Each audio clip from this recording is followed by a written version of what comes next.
ഇതിപ്പോ ഈ ഇന്റർവ്യൂ കഴിയുമ്പോ മിക്കവാറും സെയിലില്ലാത്തവരൊക്കെ മിക്കവാറും കത്തിക്കും. പൊതുവെ കേൾക്കുന്ന ഒരു കാര്യം ഇൻഷുറൻസിന് വേണ്ടി കത്തിച്ചതാണ്. അതെന്താ അങ്ങനെ പറയപ്പെടാൻ കാരണം എന്താ? എല്ലായിടത്തും ഫ്രോഡുകൾ ഉണ്ടാവില്ലേ, സ്വന്തമായിട്ട് കത്തിക്കുന്ന ധൈര്യം. എത്ര തരം ഇൻഷുറൻസ് ഉണ്ട് നമ്മുടെ നാട്ടില്? നമ്മുടെ നാട്ടിൽ ശരിക്ക് വർഷങ്ങൾക്ക് മുമ്പ് പറയുന്ന 2 തരത്തിലുള്ള ഇൻഷുറൻസ് ആണ്, life insurance and general insurance. Okay. ഇപ്പം പിന്നെ ലൈഫ് ഇൻഷുറൻസിൽ ഒരുപാട് കാറ്റഗറി വന്നിട്ടുണ്ട്, ജനറൽ ഇൻഷുറൻസിലും വന്നിട്ടുണ്ട്. ഏറ്റവും നല്ല ഇൻഷുറൻസ് കമ്പനി ഏതാണ്? അപ്പൊ ഞാൻ പറഞ്ഞു, ഇവിടെ ഉള്ള കമ്പനികൾ ഒന്നിനെയും കൈ മോശമല്ല, എല്ലാ കമ്പനിയും നല്ലതാണ്. സെലക്ട് ചെയ്യുമ്പോൾ നമ്മൾ ശ്രദ്ധിക്കേണ്ട 2-3 കാര്യങ്ങൾ മാത്രമുണ്ട്. എന്താന്ന് വെച്ചാൽ ഇതൊക്കെ നമ്മൾ ശ്രദ്ധിക്കേണ്ട കാര്യങ്ങളാണ്. അതെ, ഇതെല്ലാം ശ്രദ്ധിച്ചിട്ടാണ് ഒരു പോളിസി എടുക്കുന്നതെങ്കിൽ അവർക്ക് ഒരു പ്രയാസവും ഇല്ലാതെ എല്ലാം കിട്ടും. ആ ടൗണിലെ സൂപ്പർ സ്പെഷ്യാലിറ്റി ഹോസ്പിറ്റലിൽ പോയി കിടക്കും. ചെല്ലുമ്പോൾ എന്താ പറയുക, ഞങ്ങൾക്ക് ഇൻഷുറൻസ് ഉണ്ട്, അതുകൊണ്ട് AC ഡീലക്സ് റൂം ആയിക്കോട്ടെ പറയും. എല്ലാ ഇൻഷുറൻസ് കമ്പനിയിലും ക്ലെയിം പാസ്സാകുന്നത് റൂം റെന്റ് നോക്കിയിട്ടാണ്. ഏതെങ്കിലും തരം ആക്സിഡന്റുകൾ ഇൻഷുറൻസ് ഒഴിവാക്കപ്പെട്ടിട്ടുണ്ടോ? ഹൈ റിസ്ക് ഉള്ളതില്ലേ, ഹൈ റിസ്ക് ഉള്ളത് ആ ഹൈ റിസ്കിൽ ഇൻഷുർ ചെയ്തിട്ടില്ലെങ്കിൽ റിജക്ട് ചെയ്യും.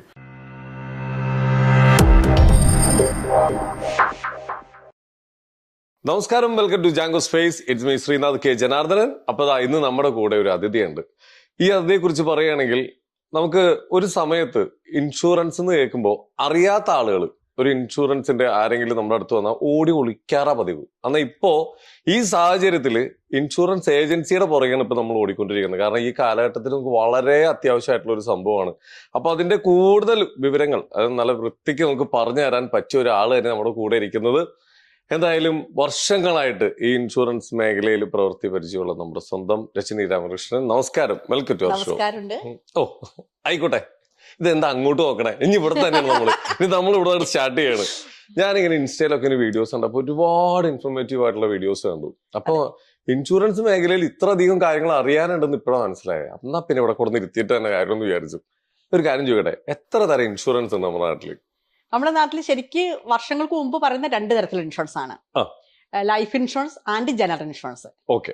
ഇപ്പം പിന്നെ ലൈഫ് ഇൻഷുറൻസിൽ ഒരുപാട് കാറ്റഗറി വന്നിട്ടുണ്ട്, ജനറൽ ഇൻഷുറൻസിലും വന്നിട്ടുണ്ട്. നമ്മൾ കാര്യമായിട്ട് ചെയ്യുന്നത് ജനറൽ ഇൻഷുറൻസ് ആണ്. ജനറലാണ്. അപ്പൊ അതിൽ എന്തൊക്കെ പെടും? അതിൽ പ്രധാനമായിട്ട് 3 കാറ്റഗറി ആയിട്ട് നമുക്ക് വേർതിരിക്കാം. ഒന്ന് വാഹനങ്ങളുടെ ഇൻഷുറൻസ്, ഇത് മോട്ടോർ ഇൻഷുറൻസ്. രണ്ടാമത്തെ പറയുന്നതാണ് ഇന്നത്തെ കാലത്ത് ഏറ്റവും ഇമ്പോർട്ടന്റ് ആയിട്ടുള്ളത് ആരോഗ്യ ഇൻഷുറൻസ്, ഹെൽത്ത് ഇൻഷുറൻസ്. മൂന്നാമത് വരുന്നത് നോൺ മോട്ടോർ. അതായത് രണ്ടിലും അല്ലാത്ത, ഞാൻ എന്റെ ലാംഗ്വേജിൽ പറഞ്ഞ സാധാരണ പറയാറ്, ആകാശത്തിന്റെയും ഭൂമിയുടെയും ഇടയിലുള്ള നമ്മളെന്ന് പറഞ്ഞ വ്യക്തി അല്ലെങ്കിൽ ഞാനെന്ന് പറഞ്ഞ വ്യക്തിക്ക് വരുന്ന നഷ്ടങ്ങൾ നികത്താൻ വേണ്ടിയിട്ടുള്ളതാണ് ജനറൽ ഇൻഷുറൻസ്.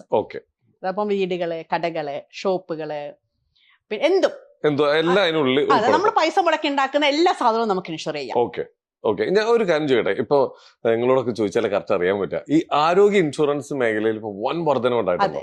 അപ്പൊ അത്രയധികം ആൾക്കാരുടെ ആരോഗ്യത്തിൽ തീരുമാനമായിട്ടുണ്ട് അല്ലെ? എന്നാൽ പോലും എനിക്ക് തോന്നുന്നു നമ്മൾ സാധാരണ പറയാ 100 പേരുണ്ടെങ്കിൽ ഒരു 20-30 ഉള്ളിൽ പോലും ഇൻഷുർ ചെയ്തിട്ടില്ല ഇപ്പോഴും. ഓക്കെ. പക്ഷെ ആളുകൾ ഇപ്പൊ ഇങ്ങോട്ട് തേടി വരുന്നില്ലേ? ഉണ്ട്. ഒരുപാട് ഇപ്പൊ ഫാമിലി പാക്കേജ് ആയിട്ടും അങ്ങനെ ഒരുപാട് ആൾക്കാർ വരുന്നുണ്ട്. ഇതിൽ 1-2 ഡൗട്ടുകൾ ഉള്ളത്, ഇപ്പൊ നമുക്ക് ഒരു ഇൻഷുറൻസ് എടുക്കുമ്പോൾ സാധാരണ കമ്പനികൾ ഇതിൽ പെടാത്ത കാര്യങ്ങൾ ആദ്യം പറയില്ല. അങ്ങനെയാണ് ഉണ്ടായി വരുന്നത്. പക്ഷെ ഇപ്പൊ ക്ലിയർ ആക്കി വരുന്നുണ്ട്. പലർക്കും അറിയില്ല. അതായത് ഇപ്പൊ ഒരു ഹോസ്പിറ്റലിൽ അഡ്മിറ്റ് ആയി കഴിയുമ്പോഴാണ് പറയാ ഈ കാര്യത്തിന് ഇൻഷുറൻസ് കിട്ടില്ല കേട്ടോ, ഇത് ആദ്യമേ പറഞ്ഞിട്ടുണ്ടാവുമല്ലോ എന്ന് പറയുമ്പോഴായിരിക്കും ഇവർ അതിനെ കുറിച്ച് അന്വേഷിക്കുക. എല്ലാവരും ചിന്തിക്കുന്നത് ഇൻഷുറൻസ് എടുത്തു കഴിഞ്ഞാൽ എന്ത് പറ്റിയാലും ഇനിയിപ്പോ എന്ത് അസുഖം വന്നാലും ക്യാൻസർ ഉൾപ്പെടെയുള്ള എല്ലാ അസുഖത്തിനും ഇനിയിപ്പോ നമുക്ക് സേഫായി, ഇങ്ങനെ ഒരു ചിന്താഗതിയുണ്ട്. പക്ഷെ അത് തെറ്റല്ലേ? ഇത് ശരിക്കും തെറ്റാണ്. അപ്പൊ അത് എന്താണ്? ശരിക്കും പറഞ്ഞിട്ടുണ്ടെങ്കിൽ നമ്മൾ IRDA റൂൾ പ്രകാരം 3 തരത്തിലുള്ള വെയിറ്റിംഗ് പീരീഡ് ഉണ്ട് ഇൻഷുറൻസിൽ. ഞാനൊക്കെ ഹെൽത്ത് ഇൻഷുറൻസ് എടുക്കാൻ ഒരാൾ വിളിക്കുമ്പോൾ ആദ്യം തന്നെ നമ്മൾ ഇതാണ് പറയാറ് കേട്ടോ. അതിൽ ആദ്യത്തെ 30 ദിവസം നമുക്ക് അസുഖങ്ങൾക്കൊന്നും കിട്ടില്ല. ഇൻഷുറൻസ് എടുക്കുന്ന ഇന്ന് മുതൽ നമുക്ക് അപകടങ്ങൾ സ്റ്റാർട്ട് ചെയ്യും.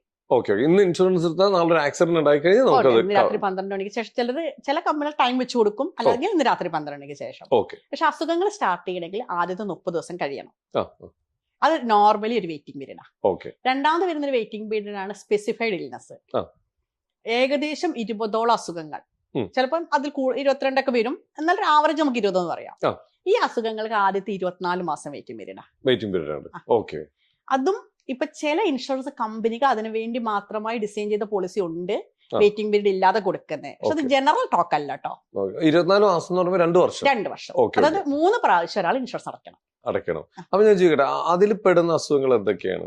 അതിൽ പെടുന്ന അസുഖങ്ങൾ നമുക്ക് ഹെർണിയ, പൈൽസ്, മൂത്രത്തിൽ കല്ല്, പിന്നെ നട്ടല് സംബന്ധമായ രോഗങ്ങളുണ്ടല്ലോ, ആർത്രൈറ്റിക്സ്, നട്ടസംബന്ധം, യൂട്രസ് സംബന്ധമായ അസുഖങ്ങൾ, പിന്നെ ENT, കണ്ണ് മൂക്ക് തൊണ്ട, ഇങ്ങനെയുള്ള അസുഖങ്ങളാണ് ഏകദേശം അതിൽ വരിക.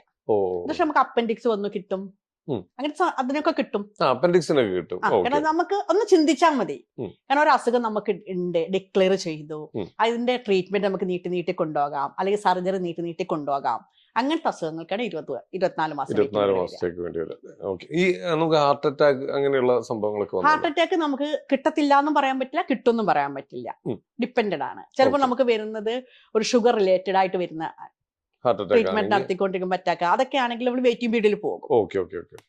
നോർമലി ഒരു പെട്ടെന്നൊരു സ്ട്രോക്കോ അല്ലെങ്കിൽ ഹാർട്ട് അറ്റാക്ക് വന്നു കഴിഞ്ഞാൽ നമുക്ക് കവറേജ് കിട്ടും പറഞ്ഞാൽ ഡിപ്പെൻഡഡ് ആണ്. കാരണം ആ പേഷ്യന്റിന്റെ ഹെൽത്ത് നോക്കിയിട്ടാണ് എവിടെ സ്റ്റാർട്ട് ചെയ്തെന്നുള്ള ഒരു പഠനം നടത്തിയിട്ട് ഈ ഷുഗറും ഇതെല്ലാം കണക്ട് ചെയ്തിട്ടുള്ളതാണെങ്കിൽ. അതെ, അല്ല എന്താണെങ്കിലും ഇപ്പം നമുക്ക് ഇന്നത്തെ ഒരു അനുഭവം പറയുകയാണെങ്കിൽ, ഇന്നിപ്പോ നമുക്കൊരു കോള് വന്ന് എറണാകുളം ഹോസ്പിറ്റലിലാണ് അഡ്മിറ്റ് ആയിട്ടുള്ളത്, പനിയായിട്ടാണ് ഹോസ്പിറ്റലിൽ അഡ്മിറ്റ് ആക്കിയത്, ശ്വാസം മുട്ടൽ കൂടി ICUവിലാണ്. അപ്പൊ നമ്മൾ ഇന്ന് വിളിച്ചത് 1 വർഷം കഴിഞ്ഞിട്ടുള്ള പോളിസി, ഡിസംബറിൽ 1 പുതുക്കി, ജസ്റ്റ് 1 വർഷമായിട്ടേ ഉള്ളൂ. അപ്പൊ അവർക്ക് ഇപ്പൊ നോക്കുമ്പോ എന്താ വെച്ചാൽ ഹാർട്ടിനുള്ളിലാണ് പ്രശ്നം, ഹാർട്ടിനുള്ളിലാണ്. അപ്പൊ ഒരിക്കലും അതൊരു പക്ഷെ ഇപ്പൊ വന്നതാവില്ല, വർഷങ്ങൾ കൊണ്ടേ ഉണ്ടാകാം, ഉണ്ടാകാതിരിക്കാം. അങ്ങനെ വരുന്ന കേസിൽ നമുക്ക് ഉറപ്പ് പറയാൻ പറ്റില്ല. ആ ട്രീറ്റ്മെന്റ് ഭാഗമായി, ഡോക്ടർ റിപ്പോർട്ടിന്റെ ഭാഗമായിട്ടാണ് ഇൻഷുറൻസ് കമ്പനി കൊടുക്കുമോ കൊടുക്കില്ലേ തീരുമാനിക്കുക. തീർച്ചയായിട്ടും. ഇപ്പൊ മാഡത്തിന്റെ ഒരു പ്രവർത്തന പരിചയം വെച്ചിട്ട് ഇപ്പോ നമുക്ക് ഇൻഷുറൻസ് എടുക്കുമ്പോൾ ഏറ്റവും കൂടുതൽ അത് ഉപകാരപ്പെടുന്നത് അത് ഏത് മേഖലയിലാണ്? അല്ലെങ്കിൽ ഏത് അസുഖം? ആക്സിഡന്റ് ആയിരിക്കും ഒബ്വിയസ്ലി നമുക്ക് വരിക, അൺഎക്സ്പെക്ടഡ് ആയിട്ട് സംഭവിക്കുന്നതായിരിക്കും, നമുക്ക് ഒന്നും പ്രതീക്ഷിക്കാണ്ടത് സംഭവിക്കുന്നത്. ഏറ്റവും കൂടുതൽ ചെലവ് വരുന്നതും ആക്സിഡന്റ്. കാരണം നമുക്കിപ്പോ ചെറിയൊരു ഹോസ്പിറ്റലിൽ പോയാൽ പോലും ഒരു കാലൊടിഞ്ഞു അല്ലെങ്കിൽ കൈയൊടിഞ്ഞു, അതിന് തന്നെ നമുക്ക് ചിലത് വരുന്ന കാണാം 75,000, 1 ലക്ഷം, 1.5 ലക്ഷം, ഏറ്റവും ചെറുതിട്ടോ. അതിന് അതേ സമയത്ത് ഒരു കമ്പി ഇടണം അങ്ങനത്തെ രീതിയിലേക്ക് പോവുകയാണെങ്കിൽ 2.5, 3, 3.5 ഒക്കെ പോവില്ലേ? ഒരിക്കലും തീരുമാനിക്കില്ലല്ലോ. അവിടെയാണ് നമുക്ക് സാധാരണ ആൾക്കാർ ചോദിക്കുന്ന ചോദ്യം, ഞങ്ങൾ ചെറുപ്പക്കാരല്ലേ, ഞങ്ങൾക്ക് ഇതിന്റെ ആവശ്യം എന്താണെന്നുള്ളത്. അവിടെയുള്ള അത് ആവശ്യം വരിക. ICUവിലും വെന്റിലേറ്ററിലൊക്കെ ചെല്ലുമ്പോൾ ചെറുപ്പക്കാരനാണോ പ്രായമുള്ളവർ നോക്കില്ല, അവിടെ ചെന്ന് കഴിഞ്ഞാൽ എന്തായാലും നോക്കി ബില്ല് വേണ്ടി വരും. നമുക്ക് ഇപ്പോൾ എന്താ വെച്ചാൽ, ഇപ്പം പ്രത്യേകിച്ച് എന്താ വെച്ചാൽ നമുക്ക് ശ്രദ്ധിച്ചിട്ടുണ്ടാവും വാർത്തകളിലൊക്കെ, ഹൈടെക് ഹോസ്പിറ്റലുകളെല്ലാം അമേരിക്കൻ കമ്പനികൾ ഏറ്റെടുത്തു, അവരാണ് ഇപ്പൊ നടത്തുന്നത്. സാധാരണ നമ്മളൊരു ഹോസ്പിറ്റലിൽ ചെന്ന ഒരു മനസാക്ഷി എന്ന് പറഞ്ഞ സാധനം അല്ലെ, നമ്മൾ കരയും വഴിയൊക്കെ ചെയ്യുമ്പോൾ അതെ, ഇനി ഒട്ടത് പ്രതീക്ഷിക്കേണ്ട. അപ്പൊ നമ്മളെ കണക്ക് പ്രകാരം ഏകദേശം ഹൈടെക് എല്ലാ ഹോസ്പിറ്റലും ഒരു 1-2 വർഷത്തിനുള്ളിൽ അമേരിക്കൻ കമ്പനിയുടെ കീഴിലാകും. തീർച്ചയായിട്ടും. അപ്പൊ അവിടെ പോകുമ്പോൾ നമുക്ക് ഹെൽത്ത് ഇൻഷുറൻസ് ഇല്ലാണ്ട് നടക്കില്ല ട്രീറ്റ്മെന്റ്. തീർച്ചയായിട്ടും. ഈ നമുക്ക് ഇങ്ങനെ ഒരു പരിചയത്തിലുള്ള ഒരു സുഹൃത്ത് വഴി അറിയാൻ കഴിഞ്ഞൊരു കാര്യമാണ്, അത് ഭയങ്കര വിഷമം ഉണ്ടാക്കുന്ന ഒരു കാര്യം കൂടിയാണ്. ഫാമിലി ഇൻഷുറൻസ് എടുക്കുമ്പോൾ ഭയങ്കര പ്രായമുള്ളവരെ ഒഴിവാക്കും. ഒന്ന് അവരുടെ ഇത് കൂടും, പ്രീമിയം ഇത് കൂടുന്നുള്ളൊരു ഇതിലും, പിന്നെ അവരിഞ്ഞ് എന്തായാലും പ്രായമായി അവരിഞ്ഞ് അധികം കാലത്തേക്ക് ഉണ്ടാവില്ല എന്നുള്ള രീതിയിൽ അവർ ഒഴിവാക്കപ്പെടുന്ന ഒരു അവസ്ഥയുണ്ട്. പക്ഷെ അവർ അഡ്മിറ്റ് ആയി കഴിയുമ്പോൾ ഭയങ്കരമായിട്ട് ചെലവുകൾ വരികയും അപ്പൊ ഇത് ആലോചിക്കുകയും ചെയ്യുന്നുണ്ട്. അങ്ങനത്തെ കേസുകളും വരുന്നുണ്ട്. അപ്പൊ ഇവരെല്ലാവരും ഉൾപ്പെടുത്തിയ ഒരു ഫാമിലി പാക്കേജ് ആയിട്ട് പോകുന്നത് എപ്പോഴും നല്ലതാണോ? ഇപ്പൊ നമുക്ക് എല്ലാ ഏജുകാർക്കും പോളിസി ഉണ്ട്. ഒരു 4-5 വർഷം മുമ്പ് വരെ നമുക്ക് 70, പിന്നെ 75 ആയി. ഇപ്പൊ നമുക്ക് ഏജ് പ്രശ്നമല്ല. അസുഖങ്ങൾ നോക്കിയിട്ട് ഹോസ്പിറ്റലിൽ നിന്നുള്ള മെഡിക്കൽ ചെക്കപ്പ് പ്രകാരം എങ്ങനെ ഒരു 70 വയസ്സൊക്കെ കഴിഞ്ഞു കഴിഞ്ഞാൽ ചെക്കപ്പ് ഒക്കെ വേണ്ടി വരും. അവര് ഹെൽത്ത് ഓക്കെ ആണോ നോക്കിയതിന് ശേഷം, ഹെൽത്ത് ഓക്കെ ആണെന്നുണ്ടെങ്കിൽ ഇൻഷുറൻസ് കമ്പനി ക്ലെയിം കൊടുക്കുന്നുണ്ട്. എല്ലാ കാറ്റഗറിയിലും കൊടുക്കുന്നുണ്ട്. പക്ഷെ പ്രീമിയം വ്യത്യാസം ഉണ്ടാവും, നല്ല കൂടുതൽ വരും. പക്ഷെ എന്നാലും അത് നല്ലതാണ്. അതെ, കാരണം പ്രായമാകുമ്പോഴാണല്ലോ കൂടുതൽ ഹോസ്പിറ്റൽ കേസുകൾ വരുന്നത്. പക്ഷെ അതാരും ഇപ്പൊ ചിന്തിക്കുന്നില്ല പലരും. അതിലൊക്കെ നമുക്ക് ഏറ്റവും കൂടുതൽ കോളുകൾ വരും ഹോസ്പിറ്റലിൽ അഡ്മിറ്റ് ആക്കിയതിന് ശേഷം ഹെൽത്ത് ഇൻഷുറൻസ് എടുക്കുക. അങ്ങനെ വരുന്നുണ്ടല്ലേ? ആക്സിഡന്റ് പറ്റിയതിനു ശേഷമൊക്കെ അങ്ങനെയൊക്കെ വരുന്നുണ്ട്. എന്തെങ്കിലും ചെയ്തു തരാൻ പറ്റുന്ന ഇവിടെയാണ് ഞങ്ങളുടേതായ ലാംഗ്വേജിൽ പറയുന്നൊരു കാര്യമുണ്ട്. എന്താണ്? കോടികൾ കയ്യിലുണ്ടായാലും പൈസ കൊടുത്താൽ വാങ്ങാൻ കിട്ടാത്ത ഏക സാധനം ഹെൽത്ത് ഇൻഷുറൻസ്. ഇത്ര കാശുണ്ടെന്ന് പറഞ്ഞിട്ട് കാര്യമില്ല. ഹെൽത്ത് ഇൻഷുറൻസ് വാങ്ങണമെങ്കിൽ അതിൻ്റെതായ റൂൾസ് ആൻഡ് റെഗുലേഷൻസ് ഉണ്ട്, അസുഖങ്ങള് കാര്യങ്ങള് എല്ലാം നോക്കിയിട്ട് തരുള്ളൂ. അതായത് ഇപ്പം ഹോസ്പിറ്റലിലേക്ക് പോവുകയാണ്, അഡ്മിറ്റ് ആവുകയാണ്, നമ്മുടെ അച്ഛനാണ്, ഒരു 70 വയസ്സുണ്ട്, കിഡ്നി മാറ്റി വെക്കണം, 40-45 ലക്ഷം രൂപ വേണം, ഇവരുടെ കയ്യിൽ ഒരു കുറേ പൈസ ഉണ്ട്, 2-3 ലക്ഷം അല്ലെങ്കിൽ 5 ലക്ഷം ഒരു ചെലവാക്കാൻ തയ്യാറാണ്, ഒരു ഇൻഷുറൻസ് തരുമെന്ന് ചോദിച്ചാൽ തരില്ല. ആരോഗ്യമുള്ള സമയത്ത് തന്നെ വേണം നമ്മൾ എടുത്തു വെക്കാൻ. ഇതിൽ വേറെ രസം എന്ന് വെച്ച് കഴിഞ്ഞാൽ, ഒരു വർഷത്തേക്ക് 12,000-13,000 കൊടുത്ത് ഇൻഷുറൻസ് എടുത്തിട്ട് ആ വർഷം ഹോസ്പിറ്റലിൽ ഒന്ന് അഡ്മിറ്റ് ആയില്ലെങ്കിൽ ഇവരുടെ മനസ്സംഗം എടുക്കുകയും അടുത്ത വർഷം ഇനി വേണ്ട. അല്ല, ഇത് നേരെ തിരിച്ചാണല്ലോ. ഇപ്പൊ ഹോസ്പിറ്റലിൽ പോയിട്ട് 10-18,000 രൂപയുടെ ചെക്കപ്പ് ഒക്കെ കഴിഞ്ഞിട്ട് ഡോക്ടർ അസുഖമൊന്നും ഇല്ലാന്ന് പറയുമ്പോ ഇതെന്ത് പരിപാടിയാ, ഇങ്ങനെ ചിന്തിക്കുന്ന ആൾക്കാരാണ്. അതെ, ഇപ്പോഴും എല്ലാരും അങ്ങനെ തന്നെ. പക്ഷെ ഞാൻ പറയും, അത്രയും മരുന്ന് നമ്മുടെ ശരീരത്തിൽ ഇഞ്ചക്ട് ചെയ്തില്ല, മരുന്ന് കഴിക്കേണ്ടി വന്നില്ല, നമ്മൾ ഹെൽത്തി എന്ന് പറയുന്നത് സന്തോഷിക്കല്ലേ വേണ്ടേ? അങ്ങനല്ല, ഇത് 2 വർഷം പൈസ അടച്ചു രജനിയെ, ഇനി വേണ്ട, ഒന്നും വന്നില്ല. അങ്ങനെ ആൾക്കാർ മാറിപ്പോകുന്ന ആൾക്കാരുണ്ട് ഇഷ്ടം പോലെ. പക്ഷെ 3ാമത്തെ വർഷം തൊട്ടായിരിക്കും ശരിക്കുള്ള സംഭവങ്ങളൊക്കെ സ്റ്റാർട്ട് ചെയ്യുന്നത്. 24 മാസം കഴിഞ്ഞിട്ടല്ലേ നമുക്ക് ഇതിന്റെ പ്രയോറിറ്റിയോട് കൂടി എല്ലാം കിട്ടാൻ തുടങ്ങണേ. തീർച്ചയായിട്ടും. നമ്മൾ നേരത്തെ പറഞ്ഞ 3ാമത്തെ വെയിറ്റിംഗ് പീരീഡ് ഉണ്ട്, അത് നമുക്ക് നിലവിൽ അസുഖങ്ങളുണ്ട്, നമ്മൾ ഇൻഷുറൻസ് കമ്പനിയിൽ പറഞ്ഞു, അങ്ങനെ ഇപ്പൊ ഇൻഷുറൻസ് കമ്പനി സ്വീകരിച്ചു, കുഴപ്പമില്ല നമുക്ക് എടുക്കാമെന്ന്. അങ്ങനെ വരുന്നവർക്കാണ് 36 മാസത്തെ വെയിറ്റിംഗ് പീരീഡ് ഉണ്ടാവുക. ഇപ്പൊ ഞാൻ ലൈഫ് സ്റ്റൈൽ ഡിസീസ് ആണ്, എനിക്ക് ഷുഗർ ഉണ്ട്, BP ഉണ്ട്, കൊളസ്ട്രോൾ ഒക്കെ ഉണ്ട്, ഞാൻ ഇൻഷുറൻസ് കമ്പനിയിൽ ഇതെല്ലാം പറഞ്ഞിട്ടാണ് ഇൻഷുറൻസ് എടുക്കുന്നത്.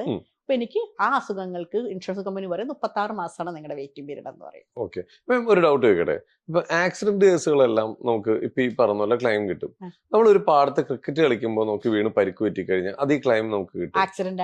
ആക്സിഡന്റ് ആയിട്ട് കൂട്ടും. പാമ്പ് കടിച്ചാൽ, പട്ടി കടിച്ചാൽ, തെന്നി വീണാൽ, ബാത്റൂമിൽ വീണാൽ, മരത്തിൽ കയറുമ്പോൾ വീണാൽ. ഒരു സ്വകാര്യ ഇൻഷുറൻസ് കമ്പനിയിൽ എന്നോട് സംസാരിച്ചപ്പോൾ അവര് പറഞ്ഞത്, പാടത്തൊക്കെ ക്രിക്കറ്റ് കളിക്കുമ്പോൾ വീണ് കഴിഞ്ഞാൽ നിങ്ങളായിട്ട് വരുത്തി വെക്കുന്നതാണ്, അതിന് ക്ലെയിം കിട്ടില്ലെന്നാ പറഞ്ഞത്. അവരൊരു ആക്സിഡന്റ് ആണെങ്കിൽ ഓക്കെ, ഇപ്പൊ ഈ ബാക്കിയെല്ലാം ഈ പറയുന്ന ഇപ്പൊ ഷുഗർ ഇങ്ങനെയുള്ളതൊക്കെ കിട്ടില്ല. അതിൽ നമുക്ക് ഫുട്ബോൾ കളിക്കാരില്ലേ, അതേപോലുള്ള കളിക്കാർക്ക്, അതായത് പ്രൊഫഷണൽ കളിക്കാർക്കുള്ള ഇൻഷുറൻസ് എടുക്കുമ്പോഴാണ് ശ്രദ്ധിക്കേണ്ടുന്നത്. അത് ഇൻഷുറൻസ് കമ്പനിയിൽ പറഞ്ഞിട്ട് അതിന് ആപ്റ്റായിട്ടുള്ള ഇൻഷുറൻസ് എടുക്കണം. മനസ്സിലായില്ലേ? ഇപ്പൊ നമ്മൾ എടുക്കുന്ന ഇൻഷുറൻസ് പോരാ അവർക്ക്. അപകട ഇൻഷുറൻസ് ആണെങ്കിലും ഹെൽത്ത് ഇൻഷുറൻസ് ആണെങ്കിലും എടുക്കുമ്പോൾ അവരോട് പറയണം, അത് വേറൊരു കാറ്റഗറിയാണ്. അത് വേറെ, കാരണം അവർക്ക് എപ്പോഴും മുട്ടിനൊക്കെ എപ്പോഴും പരിക്കുണ്ടാവുകയും ഒക്കെ ചെയ്യുന്ന സംഭവമായതുകൊണ്ട്. ഈ എപ്പോഴാണ് ഒരു ഇൻഷുറൻസ് നമുക്ക് കിട്ടാതെ ആയി പോകുന്നത്? എന്ത് കാരണത്താലാണ് അത് റിജക്റ്റ് ആവുന്നത്? നമ്മൾ നിലവിൽ നമുക്ക് രോഗങ്ങളുണ്ട്. ഇപ്പൊ ഞാൻ എന്നെ തന്നെ പറയാം, ഞാനിപ്പം മഞ്ചേരിയിലാണ്, ഞാൻ അടുത്തുള്ള ഹോസ്പിറ്റലിൽ സ്ഥിരമായിട്ട് പോകുന്ന ആളാണ്. ട്രീറ്റ്മെന്റ് എന്തെങ്കിലും ഇപ്പൊ വയറുവേദന എന്ന് വിചാരിക്കാം, വയറുവേദനയ്ക്ക് ട്രീറ്റ്മെന്റ് സ്ഥിരം പോകുന്നുണ്ട്. എന്നിട്ട് ഞാൻ ഇൻഷുറൻസ് എടുക്കുന്ന സമയത്ത് വയറുവേദന അതെനിക്ക് സിമ്പിൾ ആണ്, കാണിക്കേണ്ട ആവശ്യമില്ല, ഞാൻ കാണിച്ചില്ല, സാധാരണ വരുന്ന അസുഖമാണ്. എന്നിട്ട് ഞാൻ ഹെൽത്ത് ഇൻഷുറൻസ് എടുത്ത് 2-3-4 വർഷം കഴിഞ്ഞു തുടർച്ചയായിട്ട് അടയ്ക്കുന്നുണ്ട്, ഒരു ക്ലെയിമും വന്നിട്ടില്ല, ഒന്നും വന്നില്ല. പക്ഷെ 5ാമത്തെ വർഷമാണ് എനിക്ക് വയറുവേദന വീണ്ടും വന്നു. ഞാൻ ആ ഹോസ്പിറ്റലിൽ തന്നെ പോയി, വയറുവേദനയ്ക്ക് ട്രീറ്റ്മെന്റ് നടത്തി, ക്ലെയിം ചെയ്തു, റിജക്റ്റ് ആയി. അത് 100% റിജക്റ്റ് ആവും. കാരണം ഞാൻ ഈ 5 വർഷം മുമ്പ് ട്രീറ്റ്മെന്റ് നടത്തിയിരുന്നു. എന്തിന്? വയറുവേദനയ്ക്ക്. ആ ഹോസ്പിറ്റലിലെ പഴയ പ്രിസ്ക്രിപ്ഷൻ, അവിടുത്തെ ട്രീറ്റ്മെന്റ് ഹിസ്റ്ററി എല്ലാം എടുത്തിട്ടാണ് ഞാൻ ഈ 5 വർഷം കഴിഞ്ഞിട്ട് വീണ്ടും ട്രീറ്റ്മെന്റ് തുടങ്ങുന്നത്. അപ്പൊ ഇൻഷുറൻസ് കമ്പനിയിൽ എനിക്ക് അസുഖമുള്ള കാര്യം പറഞ്ഞിട്ടില്ല. അപ്പൊ നമ്മളുള്ള കാര്യങ്ങൾ തുറന്ന് പറയണം. അതെ, അത് അവിടെയൊക്കെയാണ് ഇവിടെ മിസ്റ്റേക്കുകൾ. അതെ, നമ്മൾക്ക് കൂടുതലും റിജക്ഷൻ നമുക്ക് പരിശോധിച്ചാല് നമുക്ക് മനസ്സിലാക്കാം അതില്. കാരണം ഇൻഷുറൻസ് കമ്പനി പറഞ്ഞ റൂൾസ് ആൻഡ് റെഗുലേഷൻസ് ആവില്ല ഇവിടെ അപ്ലൈ ചെയ്തിട്ടുണ്ടാവുക. പക്ഷെ ഒരിക്കലും നമുക്ക് അതിലൊരു കസ്റ്റമറെ നമുക്ക് അതിൽ കുറ്റം പറയാനൊന്നും പറ്റില്ല. ഇൻഷുറൻസ് അഡ്വൈസറേയും കുറ്റം പറയാൻ പറ്റില്ല ചില സാഹചര്യങ്ങളിൽ. ചിലപ്പോൾ അത് സിമ്പിൾ ആയിട്ട് നമുക്ക് തോന്നുന്നതാകാം. പക്ഷേ ഹെൽത്ത് ഇൻഷുറൻസ് എടുക്കുമ്പോൾ നല്ലോണം നമ്മൾ ശ്രദ്ധിച്ച് പറയേണ്ടത് മുഴുവൻ കസ്റ്റമറോട് പറഞ്ഞ് ഇൻഷുറൻസ് കമ്പനിയിൽ എല്ലാം കൊടുത്തിട്ട് വേണം. കാരണം ഇപ്പൊ നമ്മൾ ഡിസ്ചാർജ് സമ്മറി അല്ലെങ്കിൽ ഹോസ്പിറ്റലിൽ നിന്ന് നമുക്കൊരു ബില്ല് ചെല്ലുമ്പം നമ്മൾ കൊടുത്ത ഡോക്യുമെന്റ്സ് ഉണ്ടല്ലോ ഇൻഷുറൻസ് കമ്പനിയിൽ, അതും ഇതും കൂടെ ടാലി ആണോ എന്ന് നോക്കിയിട്ടാണ് നമുക്ക് ക്ലെയിം പാസ്സാക്കുക. അങ്ങനെ വരുന്ന സാഹചര്യത്തിൽ അവിടെ റിജക്ഷനുള്ള സാധ്യത കൂടുതലല്ലേ? അതെ, വയറുവേദനയ്ക്ക് ഇവർ 5 വർഷം മുമ്പ് ട്രീറ്റ്മെന്റ് നടത്തിയിട്ടുണ്ട്. ഇപ്പൊ സെയിം വയറുവേദനയ്ക്കാണ് അഡ്മിറ്റ് ആയത്. ഇൻഷുറൻസ് എടുക്കുമ്പോ ഇല്ല, അത് പഴയതാണല്ലോ എന്ന് വിചാരിച്ചത് പറയില്ല. നമ്മളിപ്പം അത്ര കാര്യമാക്കില്ലല്ലോ. പക്ഷെ നമുക്ക് ഇന്റേണൽ ആയിട്ടുള്ള ഈ അസുഖങ്ങളൊക്കെ കുറെ വർഷമായിട്ട് ഇങ്ങനെ ഉണ്ടാവുമല്ലോ. ഞാൻ അതിന് പറഞ്ഞു കൊടുക്കാറ് എന്താന്ന് വെച്ചാൽ, നിങ്ങൾ ദയവ് ചെയ്ത് ഹെൽത്ത് ഇൻഷുറൻസ് എടുത്തതിന് ശേഷം അഡ്മിറ്റ് ആവാനോ ട്രീറ്റ്മെന്റിനോ പോവുകയാണെങ്കിൽ ഒരിക്കലും പഴയ ഡോക്യുമെന്റ്സ് എടുത്ത് ട്രീറ്റ്മെന്റ് നടത്തരുത്. അങ്ങനെ ഡോക്ടറോട് പറയാ, ഇങ്ങനെ ഉണ്ടായിട്ടുണ്ടായിരുന്നോ, ഒരിക്കലും ആ പ്രിസ്ക്രിപ്ഷനിലോ ചെയ്യാതിരിക്കാൻ എവിടെയും അതൊന്നും വരാതിരിക്കുക. അങ്ങനെ വന്നു കഴിഞ്ഞാൽ അത് നേരെ റിജക്റ്റ് ആവും. നമ്മൾ തന്നെ ആലോചിച്ചൂടെ? കാരണം ശരി. ഇൻഷുറൻസ് കമ്പനിക്ക് നമ്മളെ അറിയില്ലല്ലോ. അതെ, തീർച്ചയായിട്ടും. ഇനി വേറെ എല്ലാവരുടെയും ഇതിപ്പോ സാധാരണ ഇപ്പം ഇങ്ങനെ ഇരിക്കുന്നതുകൊണ്ട് എനിക്ക് ചോദിക്കാൻ പറ്റുന്നതുകൊണ്ട് ഞാൻ ചോദിക്കുന്ന കേട്ടോ. കാരണം ഒരുപാട് ആൾക്കാരുള്ള ടെൻഷനാണ്, അവര് നമ്മളെ പറ്റിക്കൂ, നമ്മൾ ഇത്ര ഇതൊക്കെ എടുത്തിട്ട് അവിടെ ചെന്ന് കഴിഞ്ഞാൽ ഇവർ അനാവശ്യമായിട്ട് നമ്മളെ റിജക്ട്. പലർക്കും പല പോളിസി എടുക്കുമ്പോൾ ഒരു 100 വട്ടം അന്വേഷിക്കും. അപ്പൊ വെറുതെ ആൾക്കാർ, അപ്പൊ അവർക്ക് അനുഭവം ഒന്നും ഉണ്ടായിട്ടുണ്ടാവില്ല. പക്ഷെ പറയും ഇല്ലടാ അത് ആ ക്ലൈം അത് വേണ്ട, ഈ ഏജൻസി എടുത്തോ, അത് പൈസ തരില്ല എന്നൊക്കെ പറയും. അങ്ങനെ തരാതിരിക്കാനുള്ള സാഹചര്യങ്ങൾ ഉണ്ടോ? ഇല്ല. തീർച്ചയായിട്ടും ഇല്ല.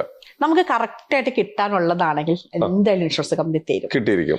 നമുക്ക് നമ്മുടെ സമൂഹത്തിൽ ഇപ്പം നമ്മൾ പറയുന്ന, എന്നോട് ഇപ്പം ഇന്ന് ഒരാൾ വിളിച്ചിട്ട് ചോദിച്ചത് ഏറ്റവും നല്ല ഇൻഷുറൻസ് കമ്പനി ഏതാണ്, അത് രജനിക്കൊന്ന് പറഞ്ഞു തരാൻ പറ്റുമോ, എനിക്ക് അവിടെ പോയി എടുക്കാനാന്ന് പറഞ്ഞു. അപ്പൊ ഞാൻ പറഞ്ഞു ഇവിടെ ഉള്ള കമ്പനിയിൽ ഒന്നിനെയും കൈ മോശമല്ല, എല്ലാ കമ്പനിയും നല്ലതാണ്.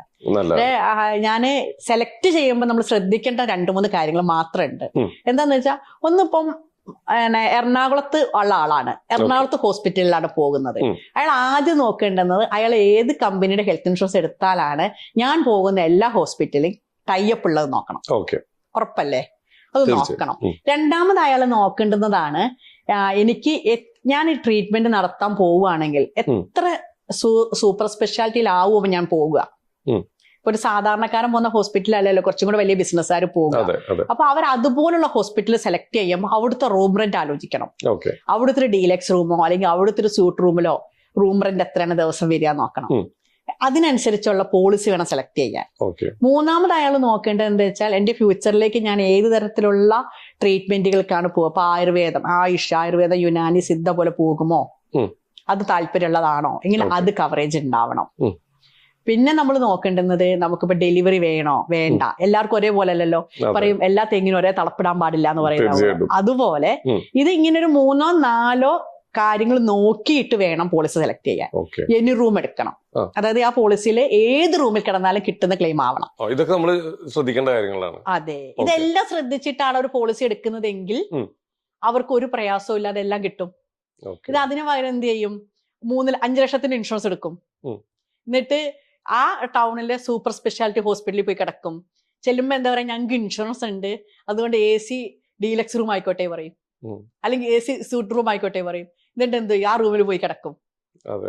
ബില്ല് ബാക്കി വന്നാൽ ഞാൻ കൈ നിറച്ചോളാ പറയും. ഇതൊക്കെയാണ് സാധാരണ. പക്ഷെ എല്ലാ ഇൻഷുറൻസ് കമ്പനിയിലും ക്ലെയിം പാസ്സാകുന്നത് റൂം റെന്റ് നോക്കിയിട്ടാണ്. അതെങ്ങനെയാ, ഒന്ന് ക്ലിയർ ആക്കി തരാം. അത് ആക്കി തരാം.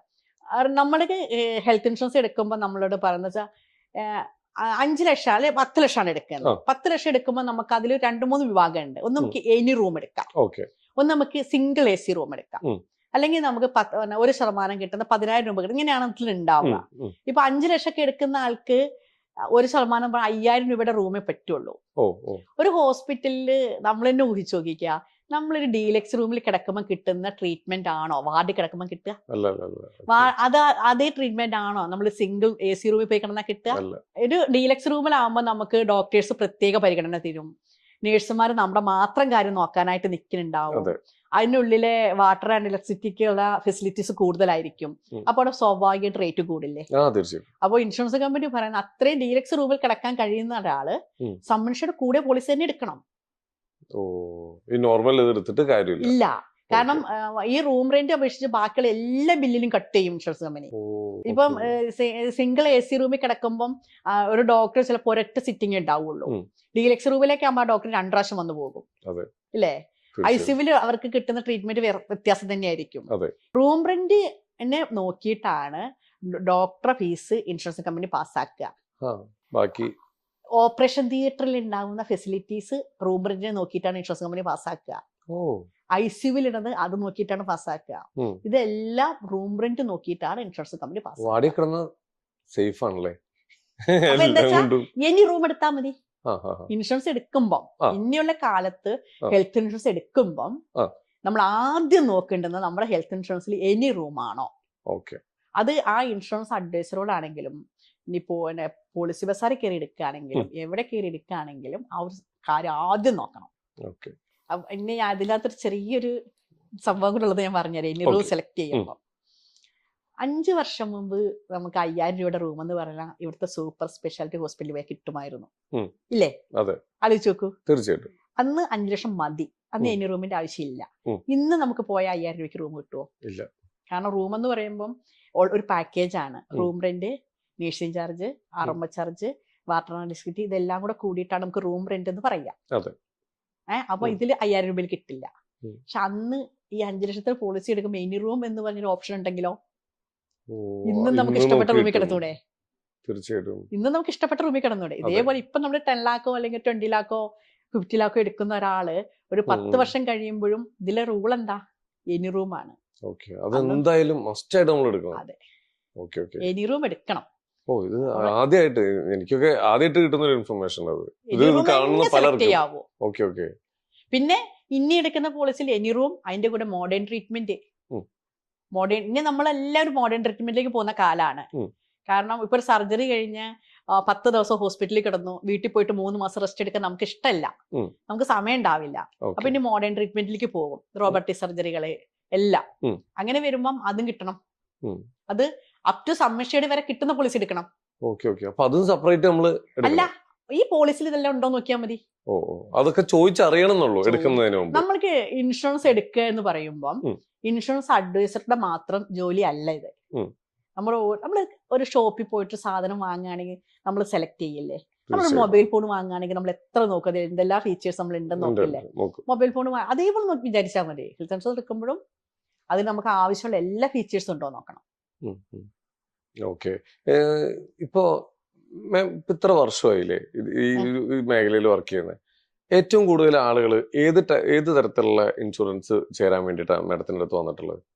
എന്റെ അടുത്ത് വരുന്നത് മുഴുവൻ ഇപ്പൊ വരുന്ന കസ്റ്റമേഴ്സ് മുഴുവൻ ഹെൽത്ത് ഇൻഷുറൻസ് ചോദിച്ചിട്ടാണ്. ഹെൽത്ത് ഇൻഷുറൻസ് ആണ്. ഈ വരുന്ന ഒരു പാക്കേജ് ആയിട്ടാണോ കൂടുതൽ എടുക്കുന്നത്? ഫാമിലി പാക്കേജ് ആയിട്ടാണ്. പക്ഷെ അവിടെ തന്നെ ഞാൻ പേരൻസുമായിട്ട് വരുന്നവരാണെങ്കിൽ ഞാൻ അവരോട് കൊടുക്കുന്ന ഒരു അഡ്വൈസ് എന്താണെന്ന് വെച്ചാൽ, നിങ്ങളുടെ ഫാമിലിക്ക് സെപ്പറേറ്റ്, പേരൻസിന് സെപ്പറേറ്റ് പോളിസി എടുക്കുന്നതാണ് നന്നാവുക, ബെറ്റർ ആവുക. എന്തുകൊണ്ടാണ്? കാരണം ഒന്ന്, നമുക്ക് ഇവർക്ക് മൊത്തം ഇപ്പൊ അച്ഛൻ, അമ്മ, മകൻ, മരുമകൾ, കുട്ടികൾ ഇങ്ങനെ എടുക്കാം. നമുക്ക് ഇങ്ങനെ എടുക്കുമ്പോൾ നമുക്ക് അച്ഛനും അമ്മയ്ക്കും അസുഖങ്ങൾ വരാനും ചാൻസ് കൂടുതലും ആണെങ്കിൽ ഈ ഒരു സമ്മൻഷേഡ് വരുന്ന സമയത്ത് ഇത് കുറഞ്ഞുകൊണ്ടേ ഇരിക്കുമല്ലോ. മൊത്തം ഒരു 10 ലക്ഷം. അപ്പൊ നമ്മൾ നോക്കിക്കഴിഞ്ഞാൽ ഈ മൊത്തം ഒരു 10 ലക്ഷവും ഇത് 2 എണ്ണാക്കിയിട്ട് 10 ലക്ഷം വേർതിരിച്ചാലും ഏകദേശം ഒരേപോലെ പ്രീമിയം വരിക. അപ്പൊ ഇവർക്ക് 10 ലക്ഷം കിട്ടില്ലേ? ഇവർക്ക് 10 ലക്ഷം കിട്ടില്ലേ? ഇനി എത്ര റീസ്റ്റോറേഷൻ ഉണ്ടെന്ന് പറഞ്ഞാലും ഒറ്റ ക്ലെയിമിന് 10 ലക്ഷം കിട്ടുള്ളൂ. അൺലിമിറ്റഡ് ഇതൊക്കെ വരുന്നത് എങ്ങനെയാ?